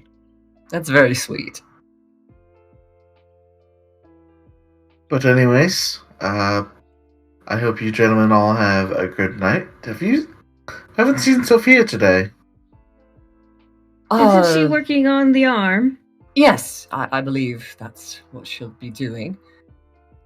Someone should probably at least check in with her and have her take a break. That's a good point. Actually, I don't think I've bothered her in a while. Someone wants to come with me. I'll come with you. I'd as part of the project, I'd like to see how it's coming along. Mistral? I will certainly join you. And we all link elbows and we skip. And we're off to see the Sophia. And we kiss. Yep. Yeah, we make out on the way. But Flair, while we're walking. Flair, regrettably, bids you all farewell, especially after you start making out. We don't want Flair there. He has cooties. He does. Yeah. Listen, he has cooties, but he's clean. Cognition's gonna put he's gonna put some food together for Sophia, just like whatever's in the kitchen, if there's like rolls or whatever. The steak that you probably have left over. Is it cooked? Doug brings a pitcher of water. Okay. Alright, Sophia, are you in the forge then? No, she's in her room. Oh, okay. So We go to the forge and like she's not there, and we're all confused. That She's tracks. likely resting then. Hello? If you run into hold on.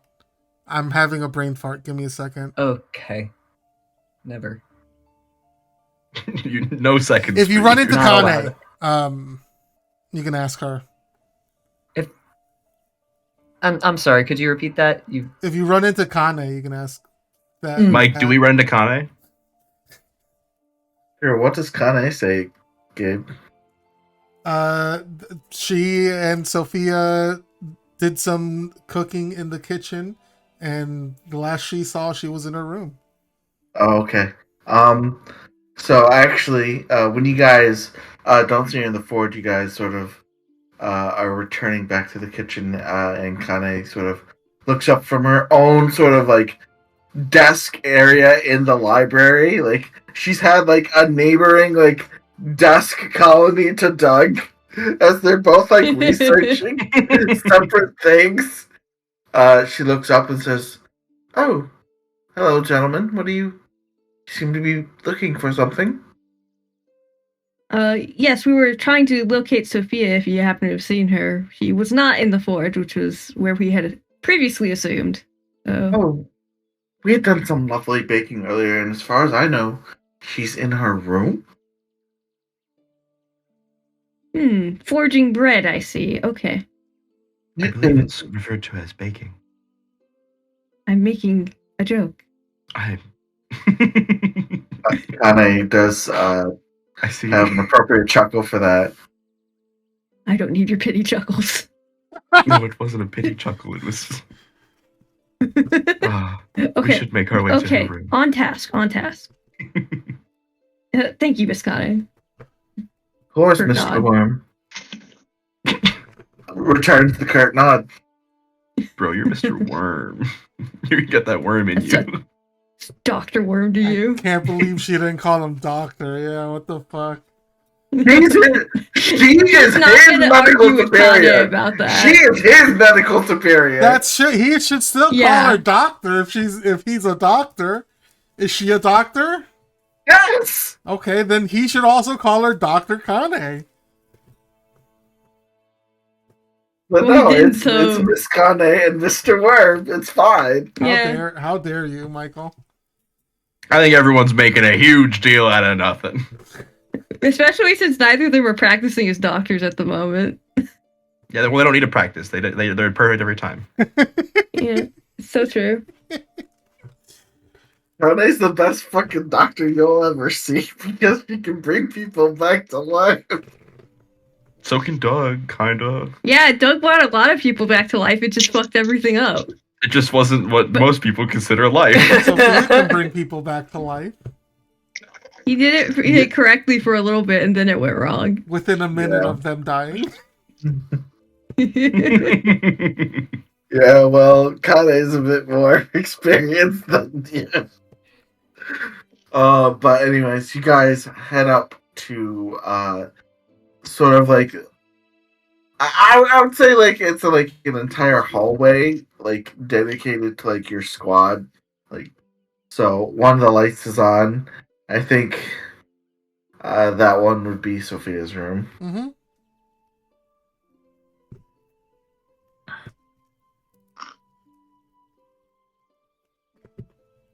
Cognition's gonna knock politely. Shave and a haircut. Yeah, I was gonna say, if you don't shave and haircut, I'd do it. Yeah, you knock on the door frame. The door is open, and you can see Sophia's like sitting at her desk. She has what looks to be a prosthetic arm in front of her. Working on it. She has Skit sort of crawling about, holding some light so that she can see. She's got some tools in her hand as she's like tightening things and like moving it around. When you guys knock, she sort of looks up and she sees everyone there, and she like her eyes go wide and she like frowns a little bit. Did something happen?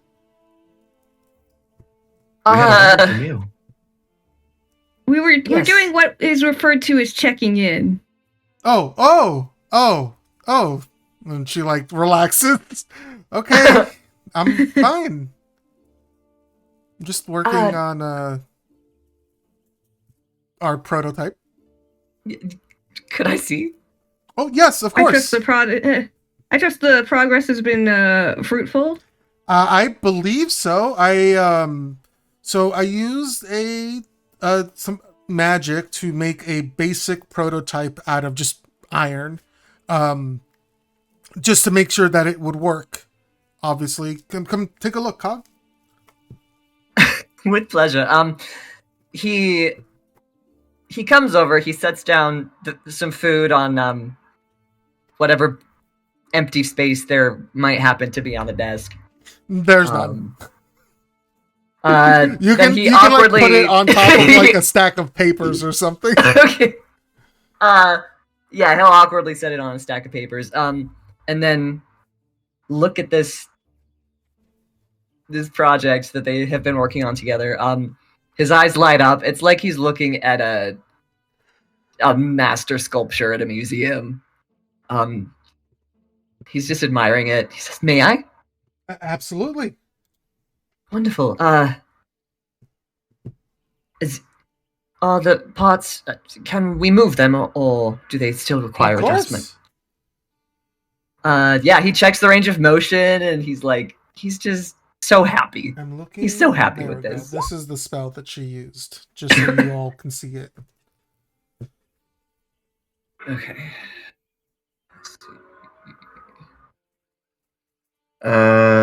Gabe, I want you to go ahead and make me just a wisdom check. Yep. As Do that. if they mention any medical terms, Doug is explaining it to Mistral, and I don't think it's helping. Michelle's just nodding like, oh yes, of course. Guys, interrupting cats. Oh. Oh. Cats? Cats. Boots and cats. The tabby one is the one who broke Oh my Cal's laptop God. last year. Oh my god. They're so cute. Oh my god. Kitchen. Oh my god. Okay, Toast is jealous. Oh my god. She's trapped. He's in jail. Kitten jail. Oh my god. Sticking their nose in there. I want more tube. Give me more tube. I could really go for some more too, mother. Oh Oh my god! Tube! They're fighting He's going over for tube. faces. He's like, nah, give me that But tube, was so man. offended.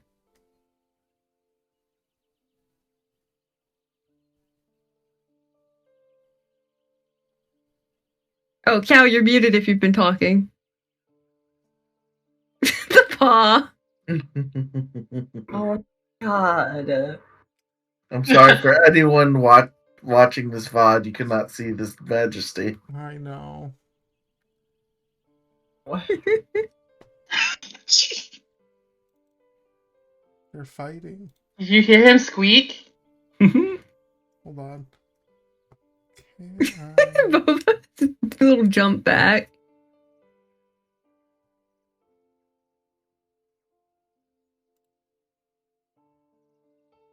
They're so cute. so cute. Oh. As soon as I pull it away, his paw comes out. The sibling rivalry is strong. These cats get taken care of better than I do. Yeah. Don't hiss! So rude. They need to learn to The share. rude little paw gets me Yeah. every time. Like, get. Big punchies. That's it. There's nothing left. You You should. could tear it open and give them more. Alright, back to can't our You could believe list. unleash your bounties upon the earth, but yet you hold back this rich treasure, mother.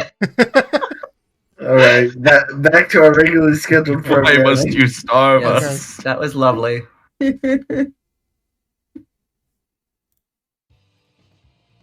Alright. 20.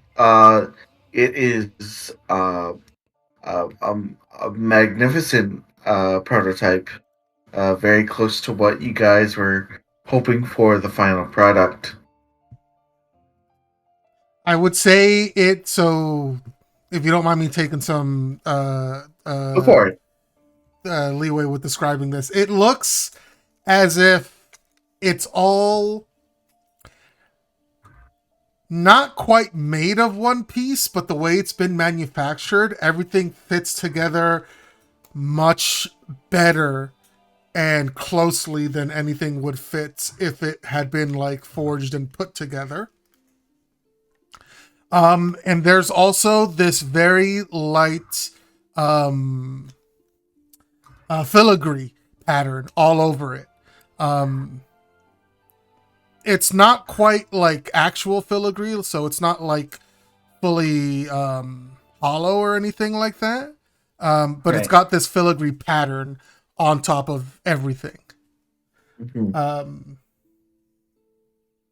She, as you look it over, she just sort of leans back and gives you room to examine it, the full range of motion. Sophia, this is masterful. Thank you. But I cheated. I used magic to make it. This is just to make sure that our prototype was right. How's that cheating? Well, I mean, not cheating, but it's not the same thing as hand forging it. Certainly. I understand that. I believe you worked just as hard to earn those abilities. Ogma smiles upon this craft. Thank You've you, done well. Mistral.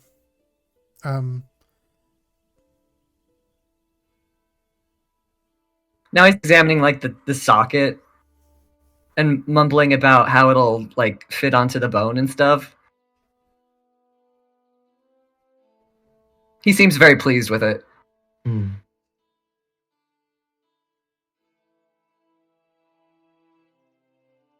Yeah.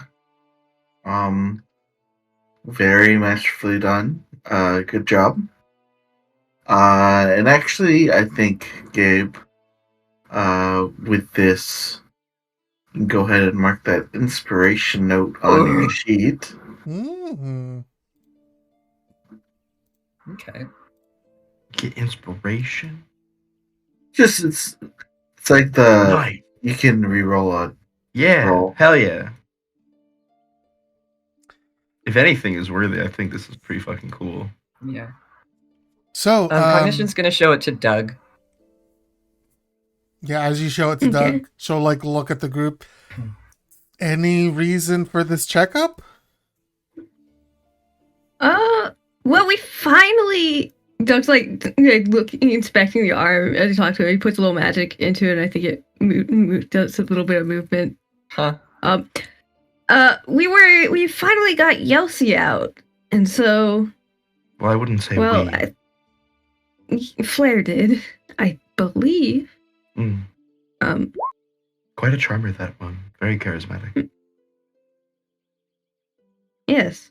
And so we thought, I don't know, perhaps it would be apt to see how you were doing, and I suppose also check on the progress of this is quite fine work. I know you seem to have reservations about using magic to do it, but clearly you are quite skilled. Please do not downplay your abilities. Yada yada. I'm sure that's very annoying to hear again, but no, I wouldn't have been able to make it using the spell if we hadn't worked so hard on the blueprints. This is correct.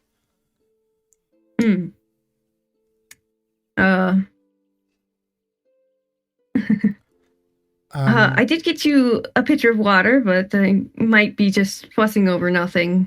I appreciate it. I am taking care of myself. Is Yelsi back in her room? She sort of left. She held all of our wrists. It was quite intimate. And then she cut her hair off. Squints. She cut her hair off and then left. She plucked one hair. Yes, not all of her, obviously. Yeah. He ripped out all of her hair. She went full anime girl after a turning point haircut. No, she Sakura, okay. She's like Legend of Korra, season 4. Sophia thinks for a moment. She went full Korra. Oh, She measured your wrists. Is that what she was doing? Oh. If I think about it, I mean, I have been spending some nights with her. I did wake up with a strand of hair around my wrist at times. And you thought And I just assumed it's because, as a woman, she tends to leave hair everywhere. Of course. A dirty look to Fellas, Doug. do you understand? My hair is often semi-incorporeal, so no. Sophia nods. Of course. What might that have to do with being a woman? Because she has long hair, Cog. I have long hair. I also have long hair. But not We are as long both as not women. Elsie's. Have you ever clogged the shower drain? As I said, my hair is Every day. semi-incorporeal.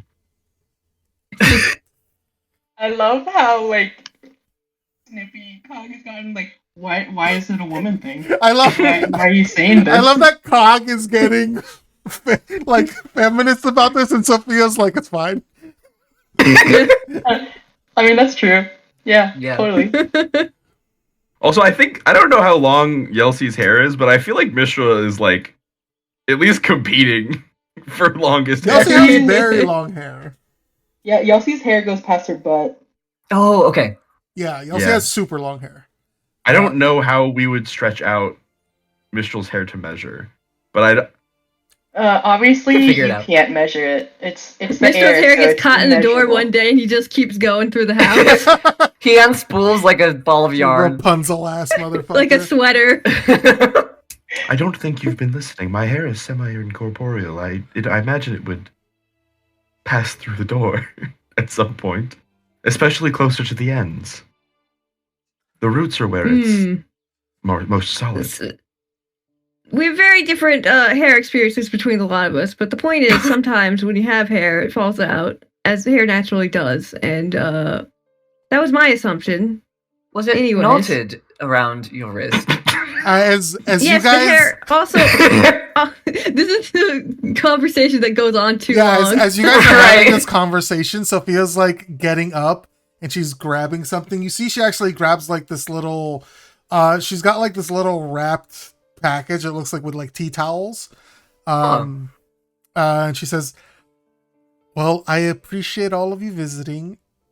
I have something to do. Thank you." Of course. Cognition, Okay. feel free to look over that with Doug and make sure everything is working well. Anything you guys can think of to test it, this is the piece to test it on. Wonderful. Okay. Uh, I have some blood vials. Do you think that would be good to test it with? what did Whose Doug blood? say? Blood vials? Yeah. Yes. Sophia sort of like thinks for a second. I don't think blood specifically would be important. There's not gonna be any flow. I don't know if you have any skeletons that you could puppeteer. Not on hand. Maybe Cleo has some skeletons that she could let you borrow. And Should I perhaps check we her should do a closets? fitting. My humor's not appreciated. I will ask her for where we can source a skeleton. That would actually be quite useful for the future. Mm-hmm. Well, I'll So leave you that's to it. something I should inquire anyway. Yes. Doug's thinking about skeletons now. He's a little excited. God. And He Sophia didn't sort of think like, about if he could ask about skeletons because people are weird about that. it depends on the people. Yeah. Sophia Yeah. gives everybody a very polite nod and walks off to go visit Yelsey. Goodbye. I'm not gonna visit Yelsey with these buffoons around. Is Yelsey in her room? Yes. Okay. Sophia's going to knock. So Sophie, does Sophia say anything? Yelsey, are you there? Can you, I'll let you decide if you want to roll. But the door slams open, and Sophia is yanked into the air. I mean, Yelsey is very strong. I'm just gonna do athletics to see how well she maintains her balance. Okay, yeah, she's good. She keeps upright during this. When Sophia gets her bearings, she is on a pile of pillows and blankets hanging from the ceiling.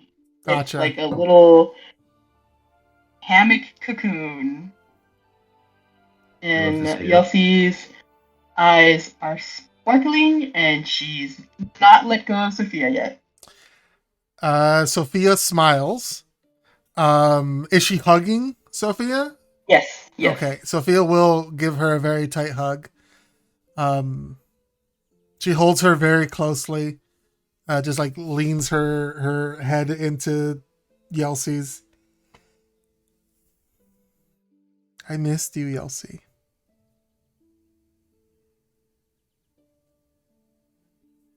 Yelsey, I forget, is Sophia taller or is Yelsey taller?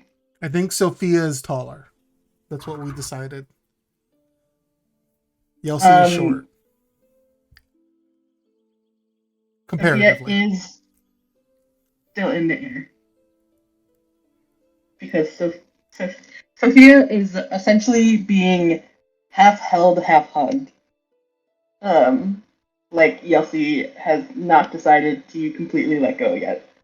That's okay. We can stay hugging for as long as Yelsey wants. Yeah, listen, at some point, Yelsey's legs are also around Sophia's waist or whatever. Like, it is like full koala. Yeah. And then The Yelsey tempo very strings abruptly above. holds her hand and then puts her hand around her wrist and then nods. And then pulls away and pulls a strand of hair out and just snips it. And nods. Sophia nods. Yelsey, did you know once around your wrist, or twice around your wrist is once around your neck? Yelsey, like, head snaps to her, like, and you see her, like, pull another strand of hair out, and she's, like, she is measuring out more things. Yeah. Just in case you ever need to make a necklace or a choker for someone. Oh no. Oh no. Oh, I see this ending very badly for Flair. Yelsey, I'm glad you're feeling better. I would like to talk to you, if that's okay. Have a conversation. Yelsey, in the middle of, like, snipping the last bits, kind of, like, slows down and puts her hands in her lap and shuffles away to sit up and tilts her head.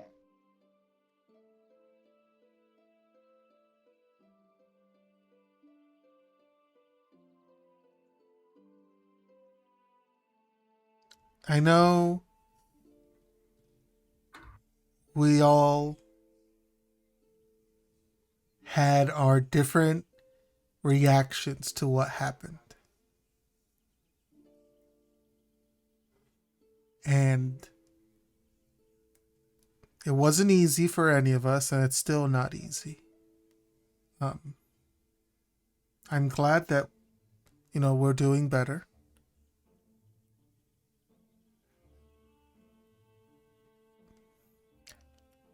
I know that this is hard for you.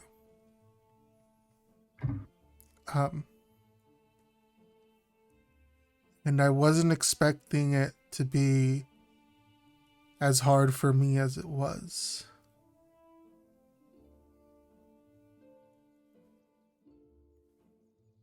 I've been really lucky that there have been people here to help me.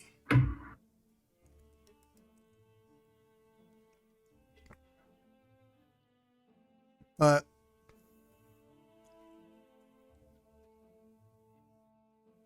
I really missed you, Yelsi.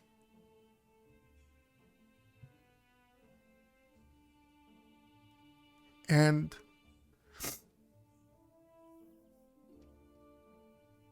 I know it's not your responsibility,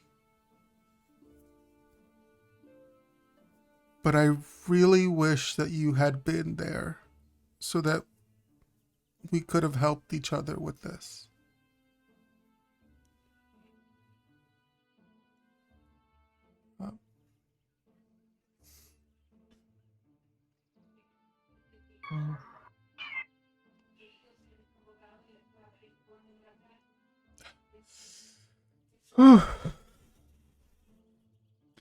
I've just been crying this whole week, Elsie. Um, I just I want to ask, next time something like this happens, if it happens, hopefully it doesn't happen again, but if anything happens and you're upset, or if you see that I'm upset, can you please help me, Yelsi?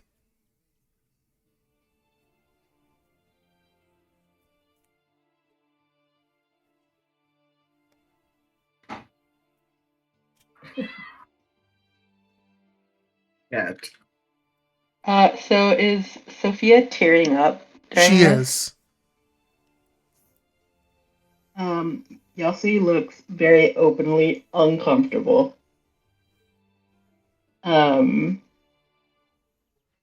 But she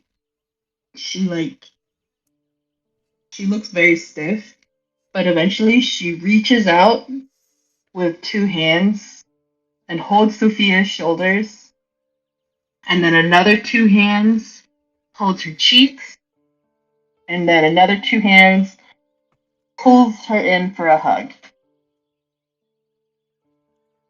Sophia very happily or very eagerly leans into the hug. Yelsi won't let it happen again. Thank you, Yelsi. You're not quite sure what Yelsi means, but I assume through the emotions it feels like support. If you were able to shine a light and actually see what Yelsi's face looked like right now, it would probably be uncomfortable.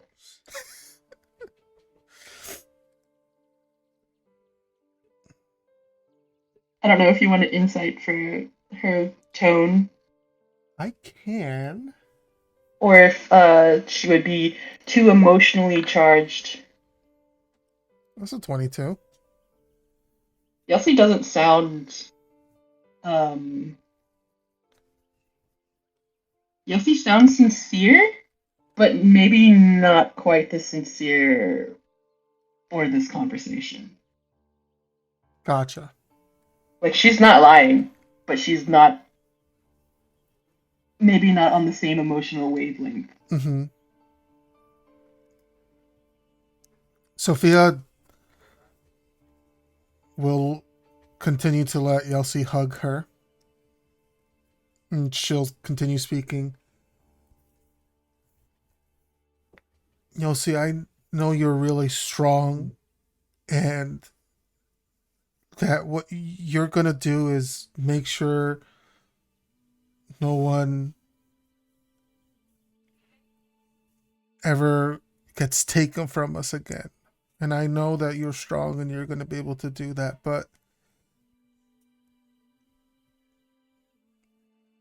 I also need you to be just there for me, Elsie.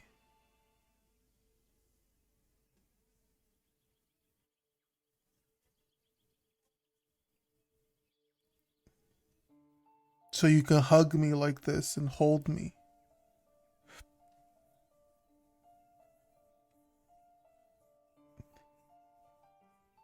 there's like her hug isn't stiff, but like with that insight, I think you can tell like it feels very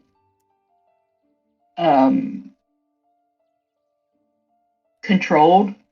Like it's there's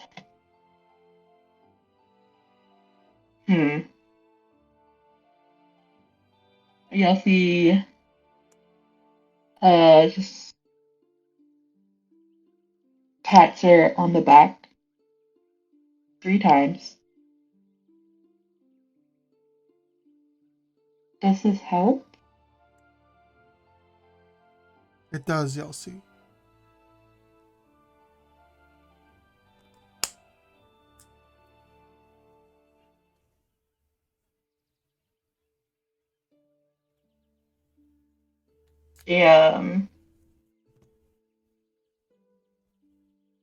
Can't quite see Yelsie's face because she leans her head against Sophia's chest and hears her heart beating and nods her head.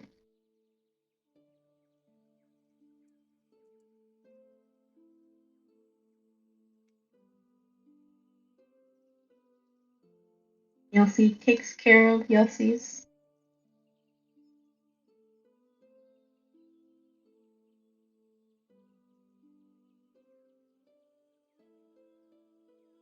We're family now, Yelsi. You feel like at least 5 of those fingers. You feel something like twitch. And then Yelsie pulls Sophia closer and nods her head again.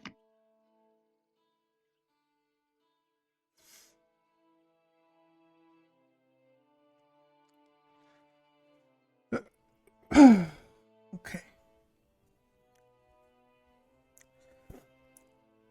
Now that we got that conversation done, I have something for you.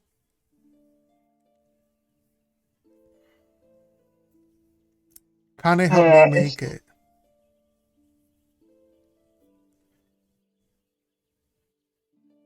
If Sophia pulls away, Yelsie will let her. But Yelsie has not made any like motion to pull away. Sophia will pull away, still staying close, but just enough so that she can work her arms. And hands over the little wrapped, the package wrapped in tea towels. Yeah, Yelsie will make space, pull away, and while she's pulling away, those extra arms disappear behind her back, and she takes the tea towel package in her hands. What is it? Kane helped me make it. I watched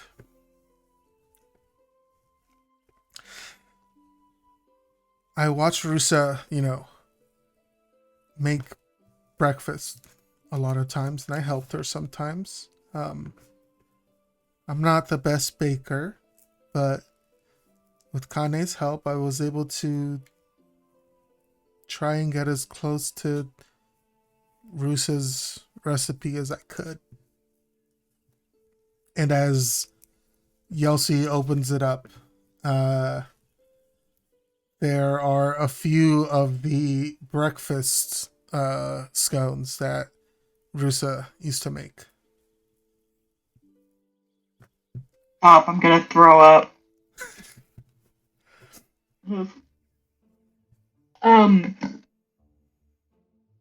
You'll see like slow blinks, brings them up to her face, and like gives them like a tentative smell.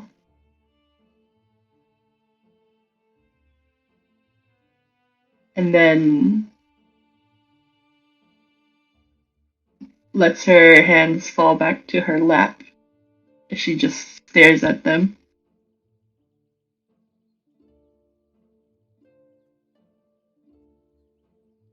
And then, after like a few seconds of just silence, picks one up and just puts it in her mouth.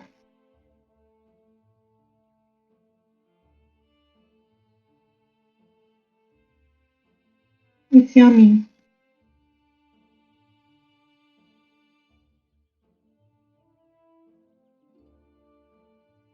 I know it's not the exact same, but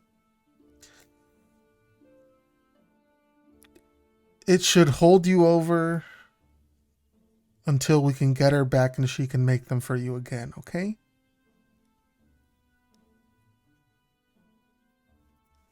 Yossi wraps the tea towel back up and puts it away into the haversack. I'm gonna say it different every time. It's the heavy sack now. Haversack. And then she resolutely looks up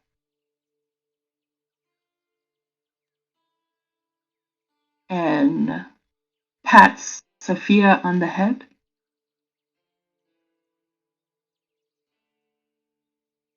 And then scoops her up.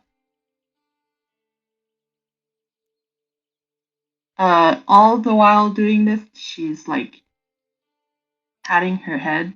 So it's like it's a little weird, a little awkward, but like she's holding her and patting her head, and she jumps down from the hammock and goes to the front, the bedroom door, opens it, puts Sophia down, and very squarely holds her shoulders. Yossi has to make something. Okay. But I'll see you later, right? She nods her head. Okay. She leans forward, gives Yossi a kiss on the forehead, and lets her close the door.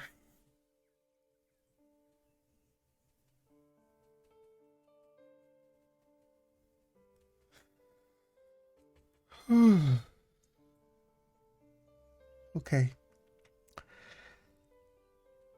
I wonder if they found the skeleton already. And she heads back to the rest of them. Alright. Shifting the camera back over to you guys. Do you guys go and look for Cleo to get the skeleton?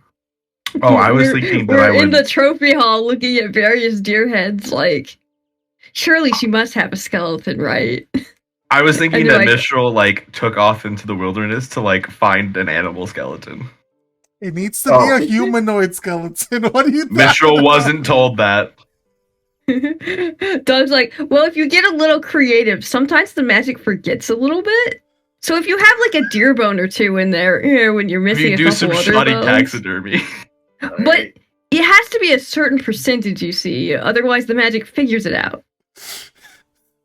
Alright. There are rules. So I have to ask this specifically because Cleo's house is special.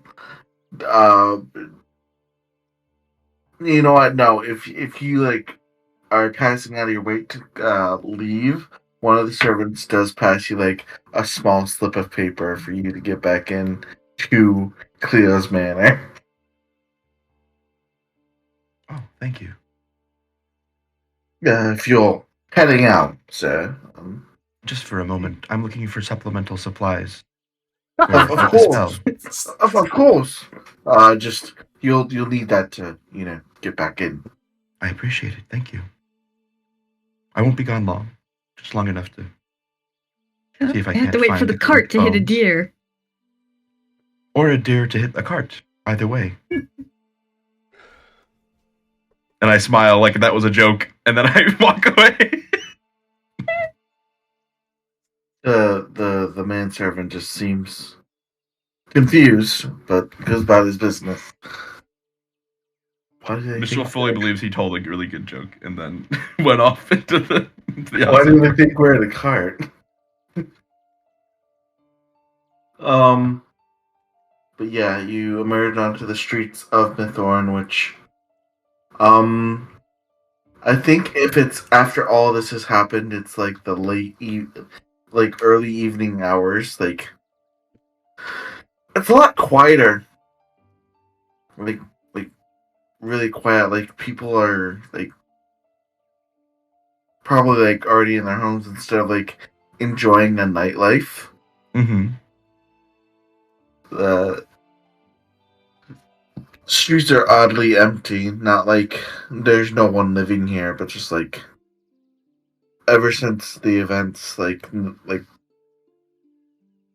kind of killed the nightlife for a city. I think this in like the first week because people are like, "Oh nope, I'm not being out after night." Mm-hmm. Mm-hmm. So it's quite easy to make your way through the city and out into the wilderness. The guards sort of like look at you as you go by. Is like, "You heading out for the night? Or are you gonna be back soon?" I shall return shortly. Sure thing. Don't wander off too far now. Don't know. Is there anywhere restricted that I should avoid? Or just not too far? I mean, we'll probably close the gates here in an hour or so, but if you need a bit Oh, more I have time, this slip of paper. he looks at it. Okay, so that's to get into Miss Cleo's manor. Oh, These I are the understand. city gates. Oh, those won't be a problem. He looks a bit perturbed. Feel free to close them. I shan't have any issue getting in. All right, I'll tell the guard that.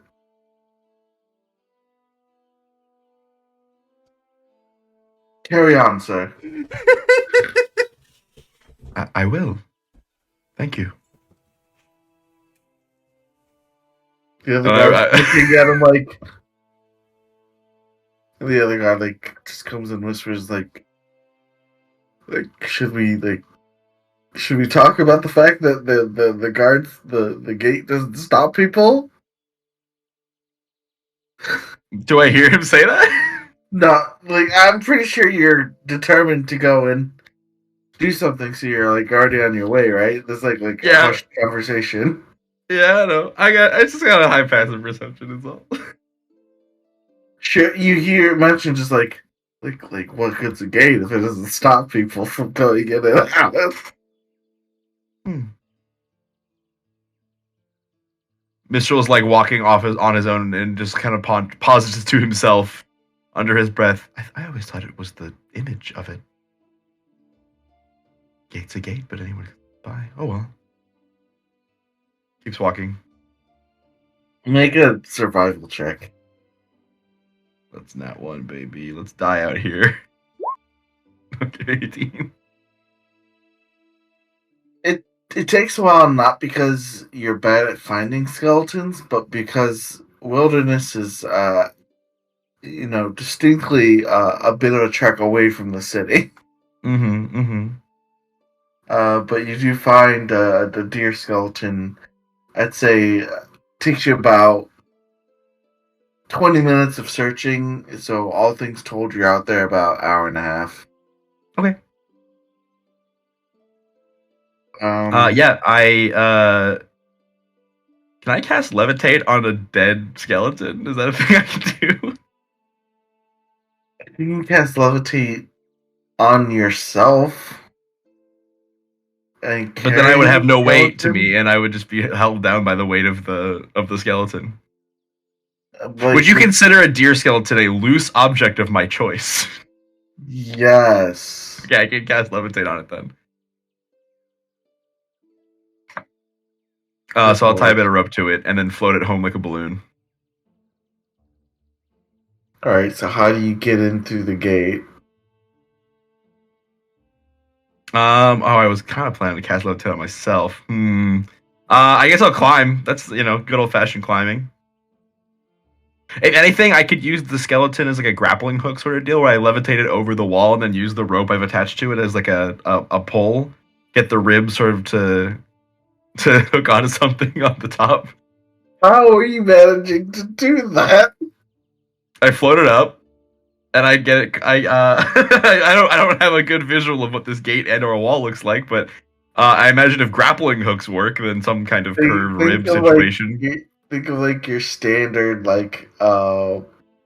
wall turret, like medieval stone turret. Yeah, can I get like a bit of rib like hooked onto like the ledge of the turret?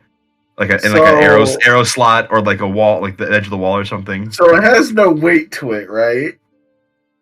Well, it does not. So it like hovers, but if I like am pulling on it and it gets like caught on something, it wouldn't. It's not like it doesn't have no mass, right? I don't know. I've never done an improvised grappling hook with a levitate spell. Well, here we go. Also, so it's not weightless. It's just can be levitated up and down. Right. So, and if I'm constantly putting like weight on it and pulling it down into like the hook of the wall, like you would a grappling hook, it's not going to float away or anything. I'm actively pulling it down. All right, so let's just get a d20 to see how this in the end it comes down to d20s, right? Mm-hmm. So let's roll a d20 and we'll add your wisdom. Add my wisdom. Okay. Bonk. You succeed. It's extremely weird, even rolling this well. Mm-hmm. Because I don't think you've ever done this before.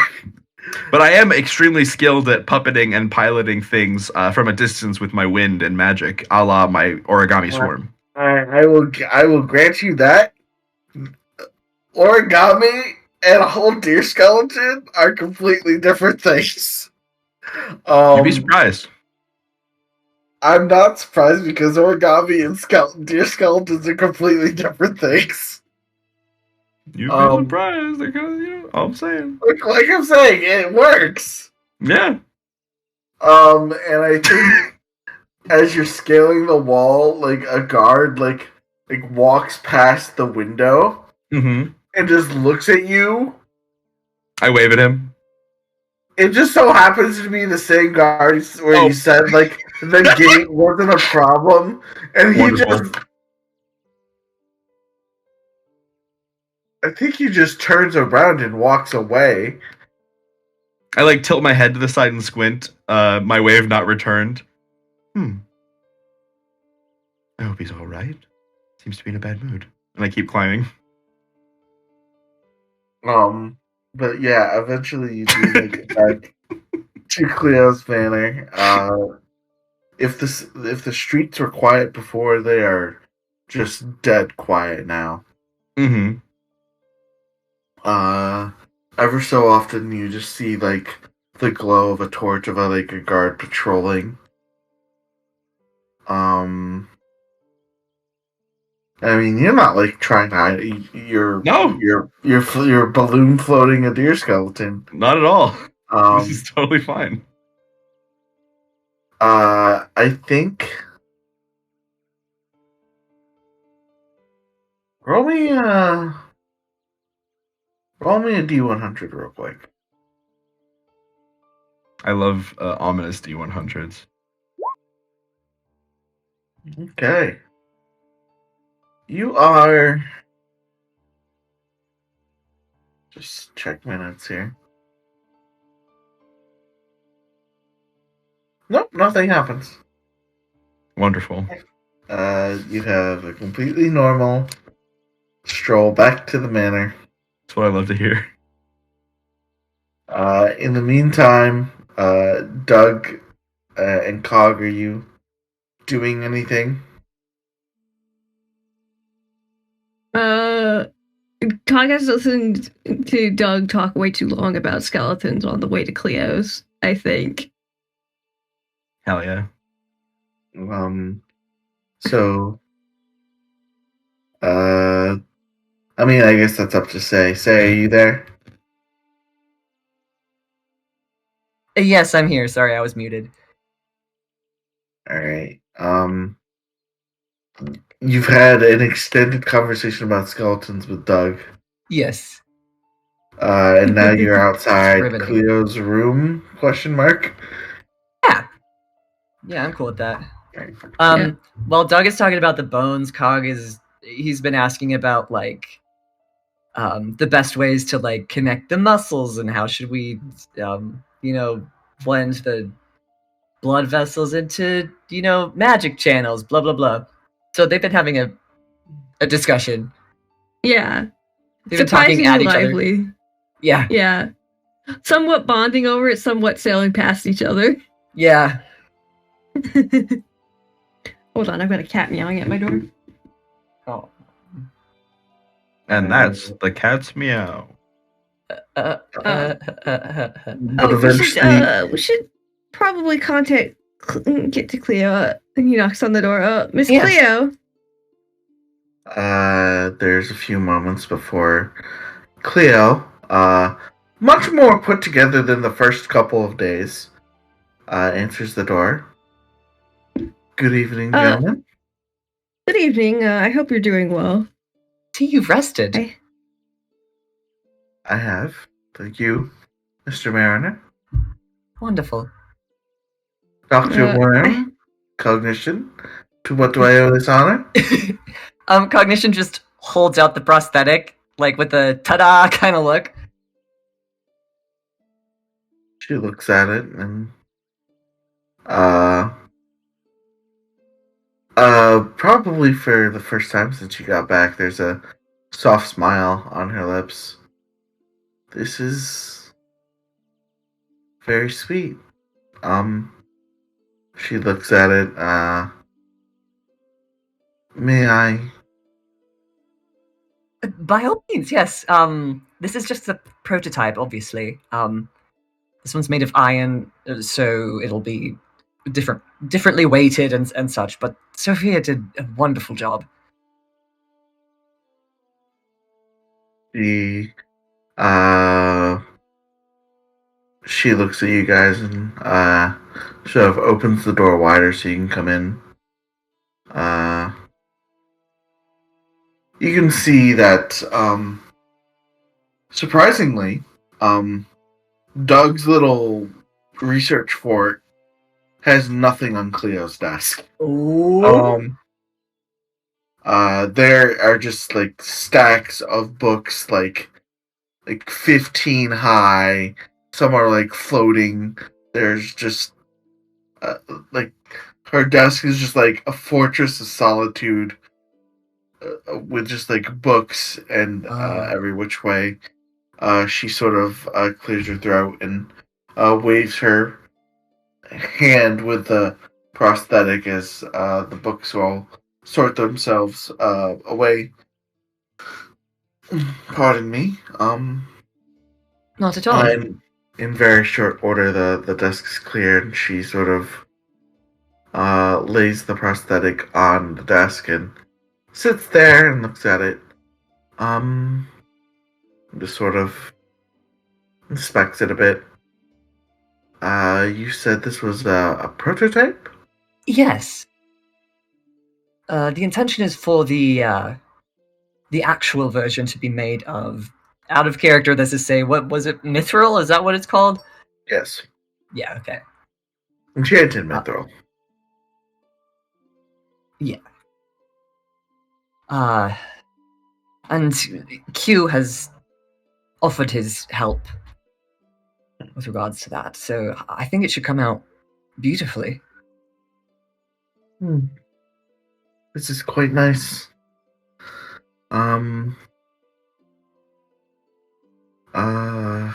She sort of looks at it and she says, well, in honor of your efforts, and you see she rolls up the sleeve of her missing arm, the nightgown that has her missing arm. Mm-hmm. And you see she takes the arm in hand, and puts it there, and you can see now, if you haven't seen before, scales start to appear on her face and down her neck as magic charges in the air, and you can see this prototype sort of meld itself almost like in real time. You can see like the skin come undone, like sinews and whatnot sort of connect to the proper channels. Bruh. Uh, Not so certain that was immediately ready for that, but she's like paying no mind. Like the magical pressure is like increasing in the room as you see the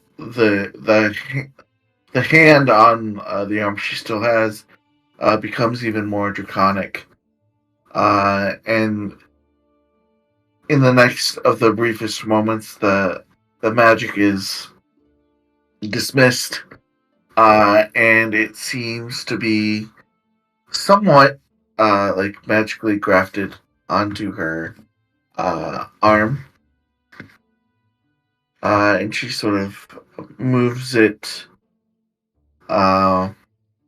around a bit. It's like ramshackle movement, like, but she inspects it.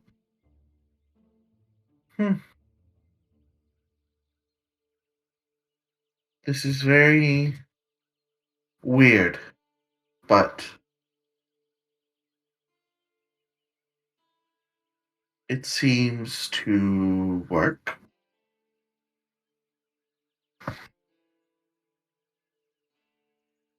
massaging his forehead. What are we going to? Certainly glad it works. Cognition is a little bit startled that she was able to meld it on like that. He was expecting to be doing that.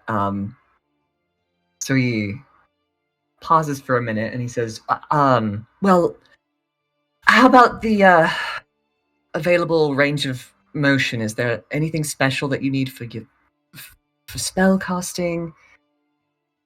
Oh, I mean, I can't cast any spell through this at the current moment. No, of course not, but gestures or things that you'll need to... She practices a few gestures, and then looks at both of your expressions like, oh, I suppose I haven't really told you much. So, I'm part dragon. Dragon blood flows through my veins. So, if there is even a little bit of magic conductivity, I'm able to bond myself to created things. It's actually not too uncommon for dragons to lose limbs in territorial disputes. And as such, things such as flesh grafting and the like are within the realm of possibilities. Now, obviously, this is an inorganic material to my own flesh. It is a bit uncomfortable, but no surgery is needed here. Fascinating. Do you have any nerve response? Can you feel with it? She smacks it against the desk, and it's just sort of like ratchets in place, but it's well made. Mm-hmm. But she just like, I mean, I didn't feel that. Something to note then. Nerve hookups may require a bit more finesse than just your flesh graft. I mean, I imagine if it's more finely in tune with my magic, I will eventually start to feel nerve connections with it as it's bonded to me properly. Iron's a very poor conductor, as you might know, Doctor. compared to other things. There's a reason Fae don't like iron. It's not very responsive to magic.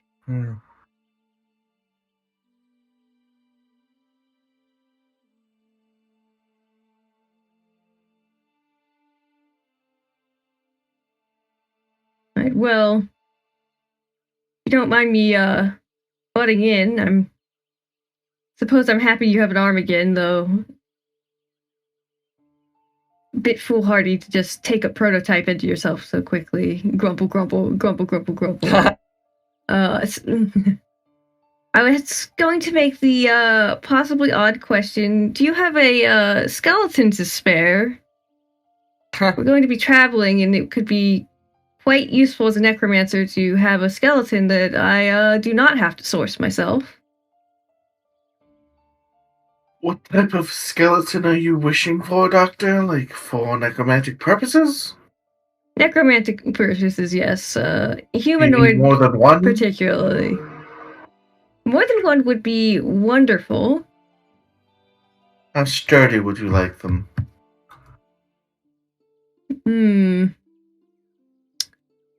I'll summon my sturdiest man to be killed at once. Yeah.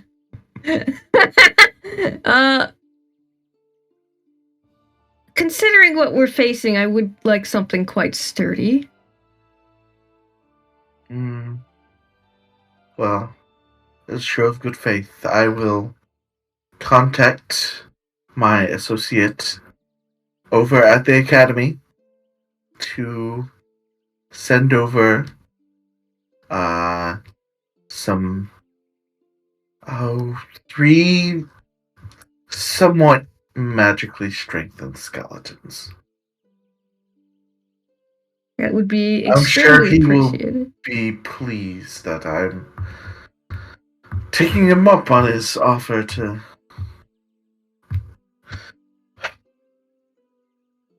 peruse his wares. I'm sure he's tried to take you to the bone zone many times. It's hard to get women to go there. I don't say that. Whenever I talk to women about my bones, they just leave. It's really hard to get women to the bone zone. Oh god. Actually, were you women in their long hair and lack of interest in bones?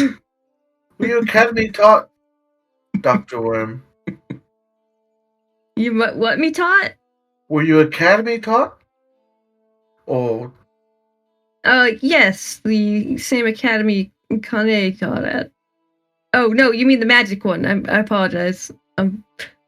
Yes, I was. Then you remember Headmaster Saga? That motherfucker. Yes, I do. I'll be sure to put in a good word for you then. I'll be more than pleased. He's one of his former students will be taking you interest in his work. I'm sure he remembers me. Doug has no idea how well. is a recurring person in my campaign who is just... Oh, I know who Sailor is.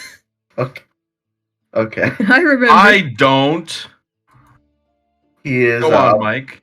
A monochromatic tiefling that makes a lot of bone puns and dead person puns. He's the head of the necromantic school of study over at the Estonian Academy. He's great. I think I have a picture of him.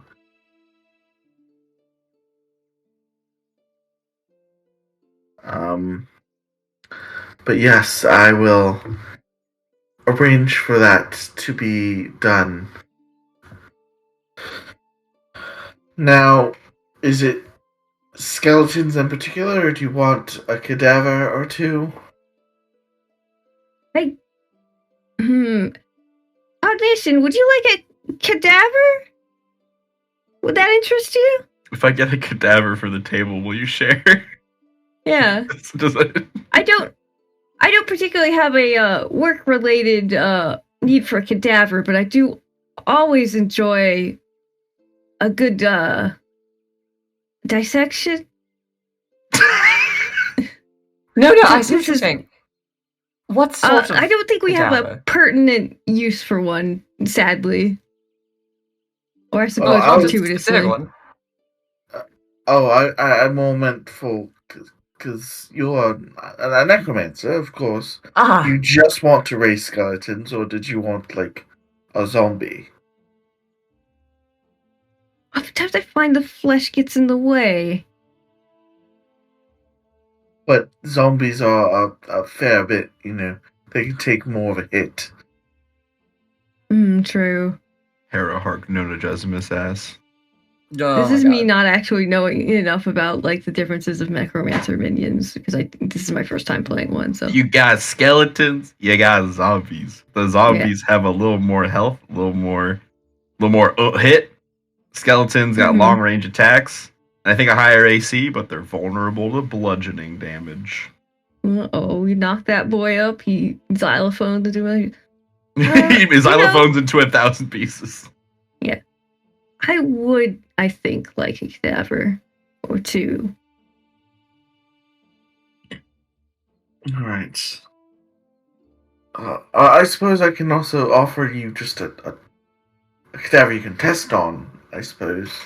I don't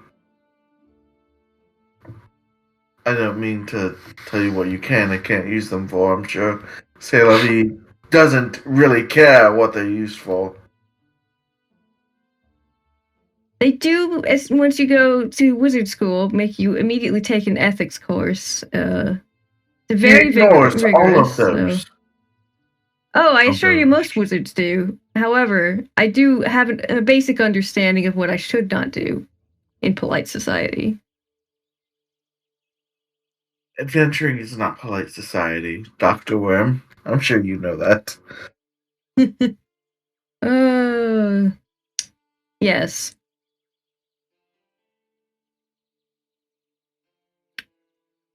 So, cognition. I will not bring shame to your sponsorship. I will say that.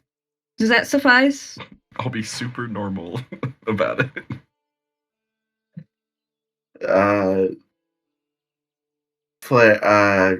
Clea simply rolls her eyes. I appreciate that. Here's his picture. This motherfucker. Let's see, Lovey. What is this, an NPC for ants? Yeah, motherfucker, get used to it.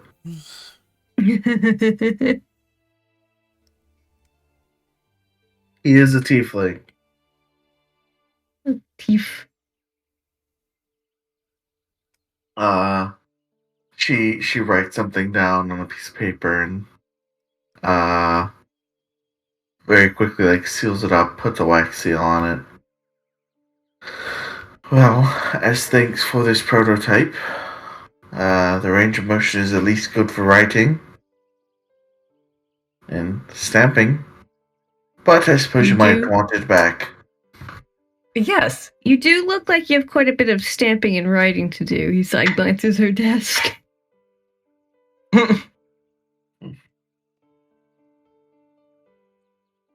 Yes.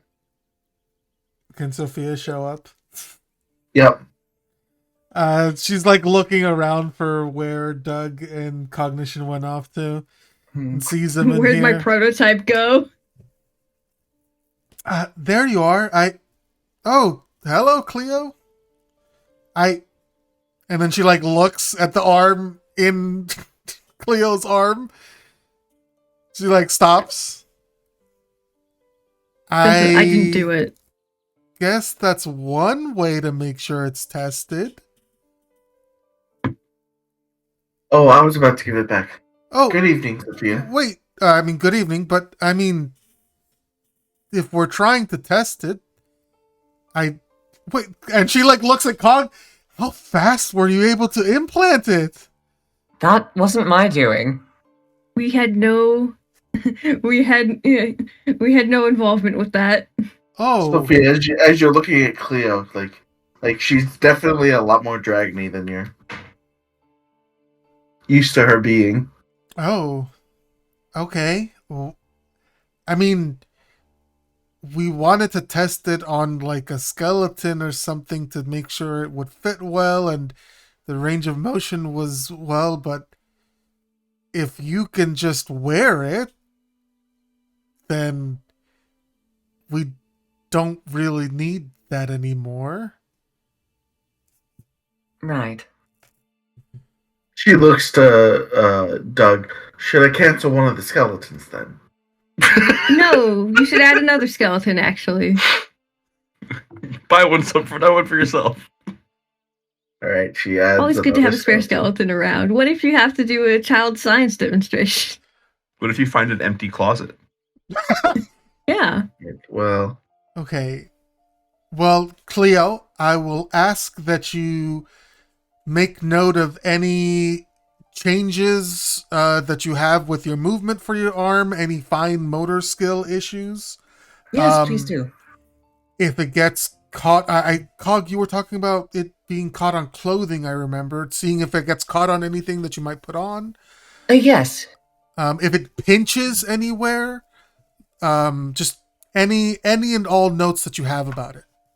she cocks her head. Do you not want it back? I mean, if you're wearing it, then what This better is the way to... prototype, is it not? Yes, Prototype. Perhaps we would glean more information from you wearing it than yes, from having and, it. and any testing yes. we were going to do isn't going to be as useful as you testing it out. They do also already have the plans. If they need another one, they can simply make it. Mm-hmm. Well, all right. I mean, the only notes I have at the current moment are it's a bit sluggish, and I can't cast magic through it because it's iron. Right, we're Of course. we're going to make the real one out of mithril, and Mr. Thalasian was kind enough to help us with some of the runic inscriptions to help make sure that you're able to cast magic through it. That I was. And another voice joins as Quentin comes in. Just looks at Doug Cleo. flinches because he seems fucking loud. Sophia like jumps a little bit. He looks over at Quentin, and she still has like that, oh my god, it's a famous person look on her face. He comes in and looks at her like, Pardon me.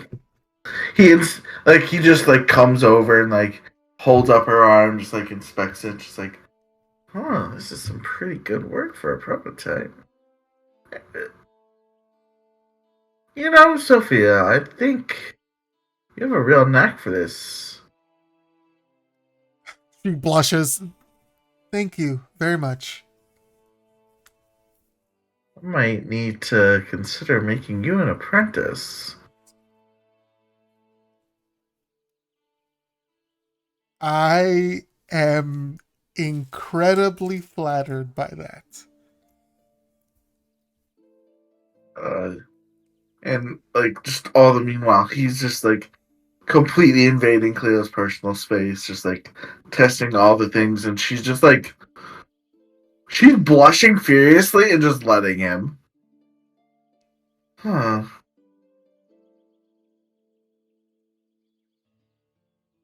Yeah, no, this is great. Okay. And I see where you're gonna put the inscriptions on the actual thing. It's good. Oh, and then Sophia points out to like a part in the bicep. There should be a little, if you feel around right underneath where your bicep muscles would be, there should be a little button that's flush with the metal there. If you press that, there's a little chamber where you can store some material components, or I don't know, emergency gold or whatever you might have or need in there as well. Cleo like goes and puts her like tries to like find it, and Quentin's like, found it, clicks it. She just like grimaces like, you don't have to poke so hard. Oh, so you could feel that. That's amazing. Okay. All right. Seems despite the iron, sensation is coming in over time. You know, if adventuring doesn't work out, Sophia, I think you and Mariner should go into the prosthetics business. I would actually be delighted to do so. It's very kind of you to say. There was much of the cases I treated were adventurers who were not able to get healing in time on limb loss. It's a career ender for many. Yeah, and then, the regenerated limbs just never feel the same. Imagine having phantom limb on a limb you still have. Yeah, I think that might cause, early onset, Alzheimer's or something.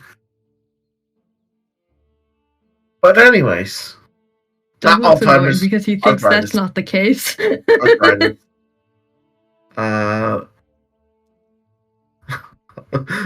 It also causes Alzheimer's. No. No, I just decided to, drop by, touch base one more time before I'm off again. I've many other things to do, but I just wanted to extend my recognition to your two of your sponsors here. You've chosen well, Cleopatra. She's just like, I know. I'm quite proud to have both of them in my employ. And Quentin turns to you, Sophia, and you, Cock, and hands you both a card. Okay. This is multi-purpose. There is a one-time sending spell linked directly to me in here. Should you need anything and don't know where to find me, I will get this message and I will come to you. It's also a discount if you ever find one of my stores or happen across my cart that travels around. How sweet, thank you. Thank you very much.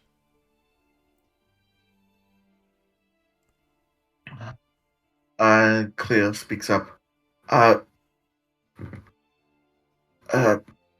Quentin, while you're here, I think Dr. Douglas wanted to pick your brain about some manner of topic, precism. Mike, it's been genuinely so long, I forgot. The paragons. The what? The paragons. I lent. You were given a book about the precism that went into more. It was like less theorized things and more. Practical hands-on notes of what went on then. Oh, yes. Do you happen to have any knowledge of the paragons? I had a book on that. That I think would be lovely to have further explanation, and I was told you might have some information on that. Oh, of course. Cool. And he goes and pulls a scroll out of his robe pocket, rolls it out, fishes in, and he hands you a silver wire-bound journal. Doug, who definitely had that book on hand, still somehow seems impressed that Quentin also has this on hand. This is a abridged version. Things that the scholars didn't quite get right, and he winks at Dr. Worm. What is the age on this document, may I ask? He's like looking through it. You see entries in there are predating the schism. And you know it's not like officially like written. This is like transcribed. This is like a first-hand account. Mm-hmm. He's like, oh, that journal was 1,020 years ago. Eyebrows raised way up. I will seek to take very good care of this then. I mean, it's all of my journals are preserved against wear and tear, but I do appreciate the thought. I see. Okay. But with that, my business here is done. He rolls up the scroll, tucks it back into his robe. I wish you all the best of luck on whatever endeavors you find yourselves in, and should you come across the traveling cart, I will welcome you with open arms, as well as my colleagues.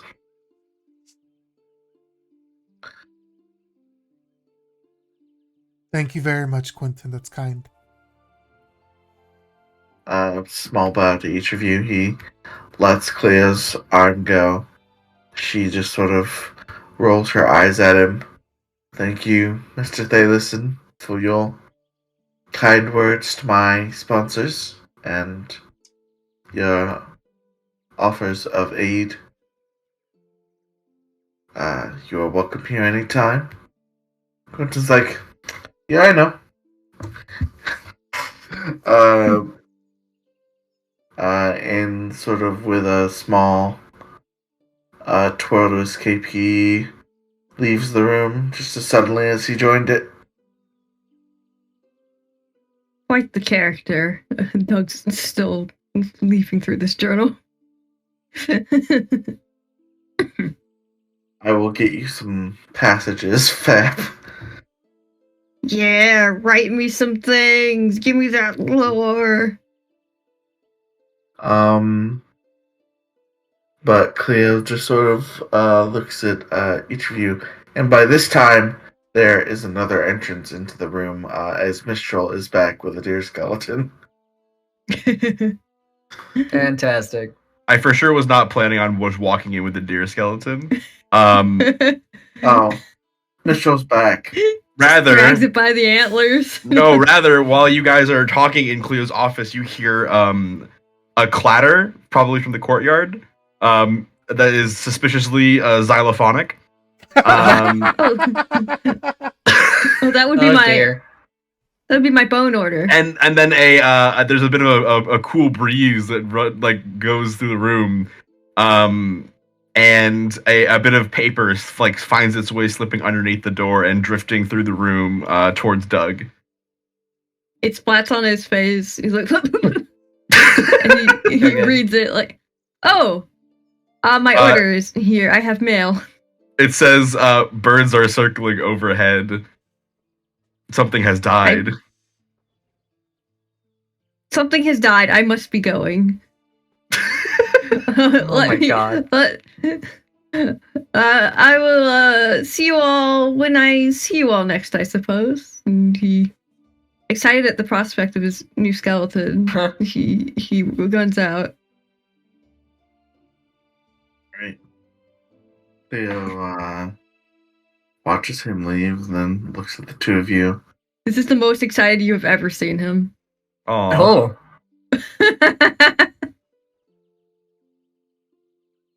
Well, it seems that everyone is getting back into their proper spirits, me included. Good. I suppose it will be time for you all to move out again soon. Oh, empty nester. Mom, no. Remember to take care of each other out there if I don't see you again before you depart. I'm quite busy these days. Mm. I will keep detailed notes for both of you about the range of motion. Wonderful. Thank you.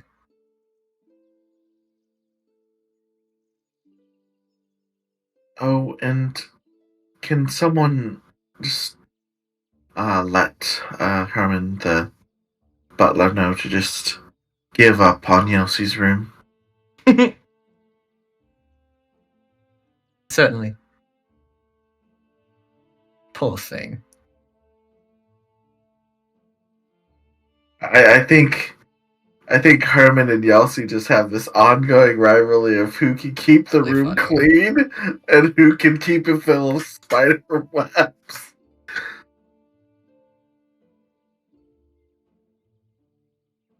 It's like spy versus spy. Yelsey has gotten better about leaving it just on the ceiling where he can't reach. It's fine. Don't worry about it. That's why she's been on the ceiling. Yeah. Doug sometimes also wakes up on the ceiling and immediately falls when he realizes. It's Is that like a fine. ghost Don't worry possession about thing, it. or because Yelsey put him there? Yelsey put him there. He Yeah, just like don't float worry about above it. his bed sometimes. I don't want the poor dear running spas trying to keep a room spotless to my instructions and going against Yelsie's desires. I think I spooked her quite a bit when I burned away her webs in Whitefall.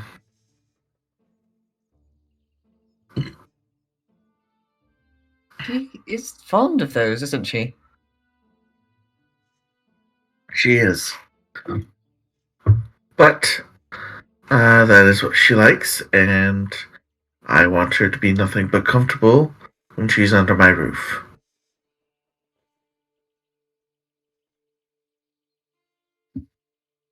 And if that means I can never use that room again for anything else, I have plenty of rooms.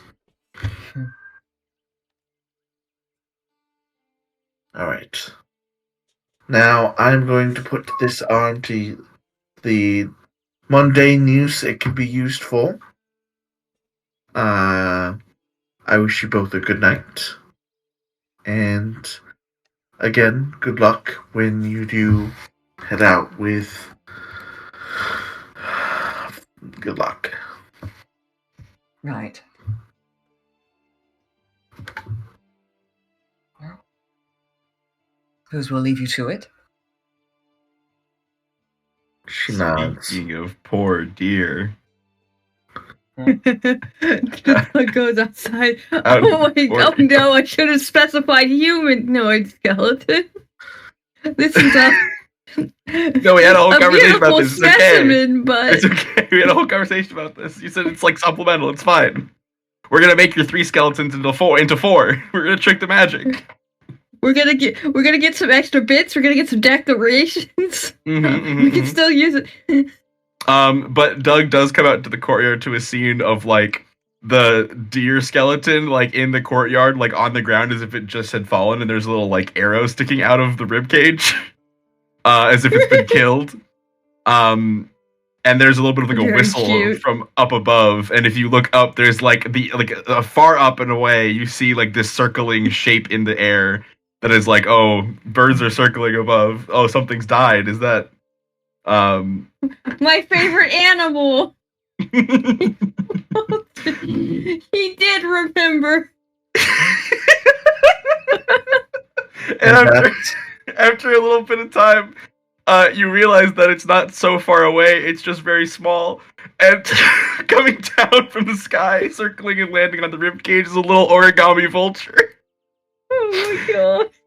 And like the little like fluffy collar around the neck is made up of like torn little bits of paper that have like been stripped and like shoved into like a little seam around where the neck comes out to make That's the not little head. origami, that's origami.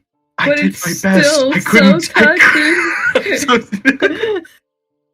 And Mishra will float down from the roof next to the skeleton, and like smiling and like almost laughing to himself, like, I had a bit of fun with the theatrics, but I found a whole skeleton for you.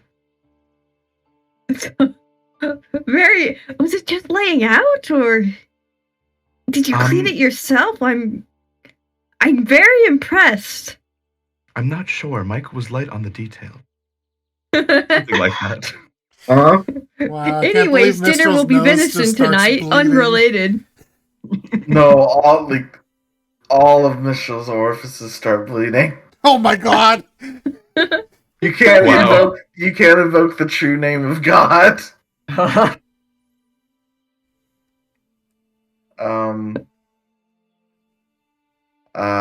that is where we'll end it today, I think. What a scene to end on. By the way, the second I said I'm gonna go get a deer skeleton, I've been waiting to do that. Oh boy. I'm like, Michelle's gonna make a whole show of like, oh look, I figured out how to fold your stupid fucking animal. It's so difficult to make an origami of this fucking thing. Sorry, I tore some paper. Here's your skeleton though. In Persona terms, their social link went up again, but in the dumbest way possible.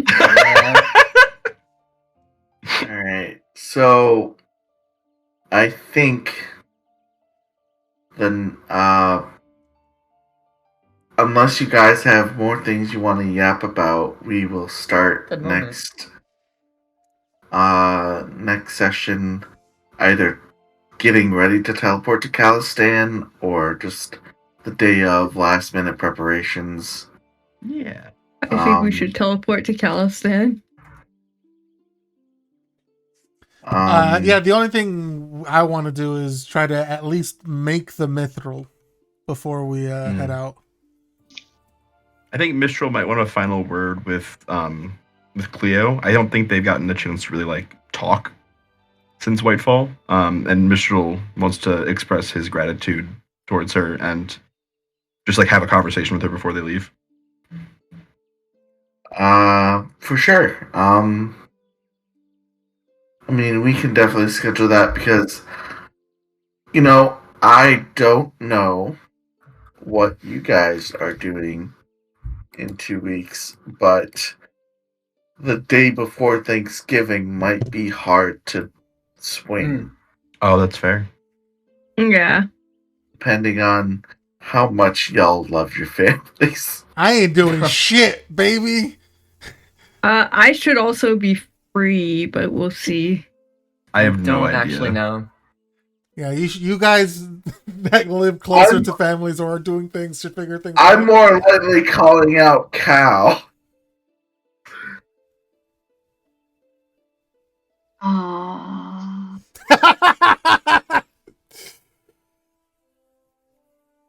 It's see. because anytime I ask, it's I don't know yet, and I'm like, oh Yeah. well, I see. I love that. Yeah. Googling when Thanksgiving is. It's 28. When do we give thanks? Well, Cal will be moved into my house by then for new job. But her family only lives an hour away, essentially. It just depends if they want to do a multi-day thing, I would think. And I don't know what they do. I would imagine if they are doing a multi-day thing, it'd probably be Thursday, Friday, not Wednesday, Thursday. Probably. Does your mom like having you help cook the day before, though? No. Okay. Are you excited to not have to help as much this year? I don't know. It depends. They keep saying that, like, yeah, we'll have everyone over, and then it's no, we'll just have it us. And I'm like, okay, but which one is it? But do you do Thanksgiving in Atlanta sometimes? No. Oh, The okay. Atlanta people come to us. I see. Yeah, your mom's the older sibling, huh? Yeah. I Yeah, that haven't makes been sense. told of any Thanksgiving plans, but I'm sure I'll be told in the next couple of days, and those will be during the day, and by the time the session is, I will be home, full of food. Turkey and excitement. But in the case of either doing it before or after, the only time I can't do is the 24th because there is a family brunch thing I am doing, and I will probably just sleep the rest of the day on Sunday. Mm-hmm. I will probably be getting settled into Columbia, so... Translated to being gay with Fab. Yeah. I will also be settling in. Oh, I know you'll be settling in, yeah? Oh my god. I'm gonna stop the stream now. Let the woman settle in, Mike.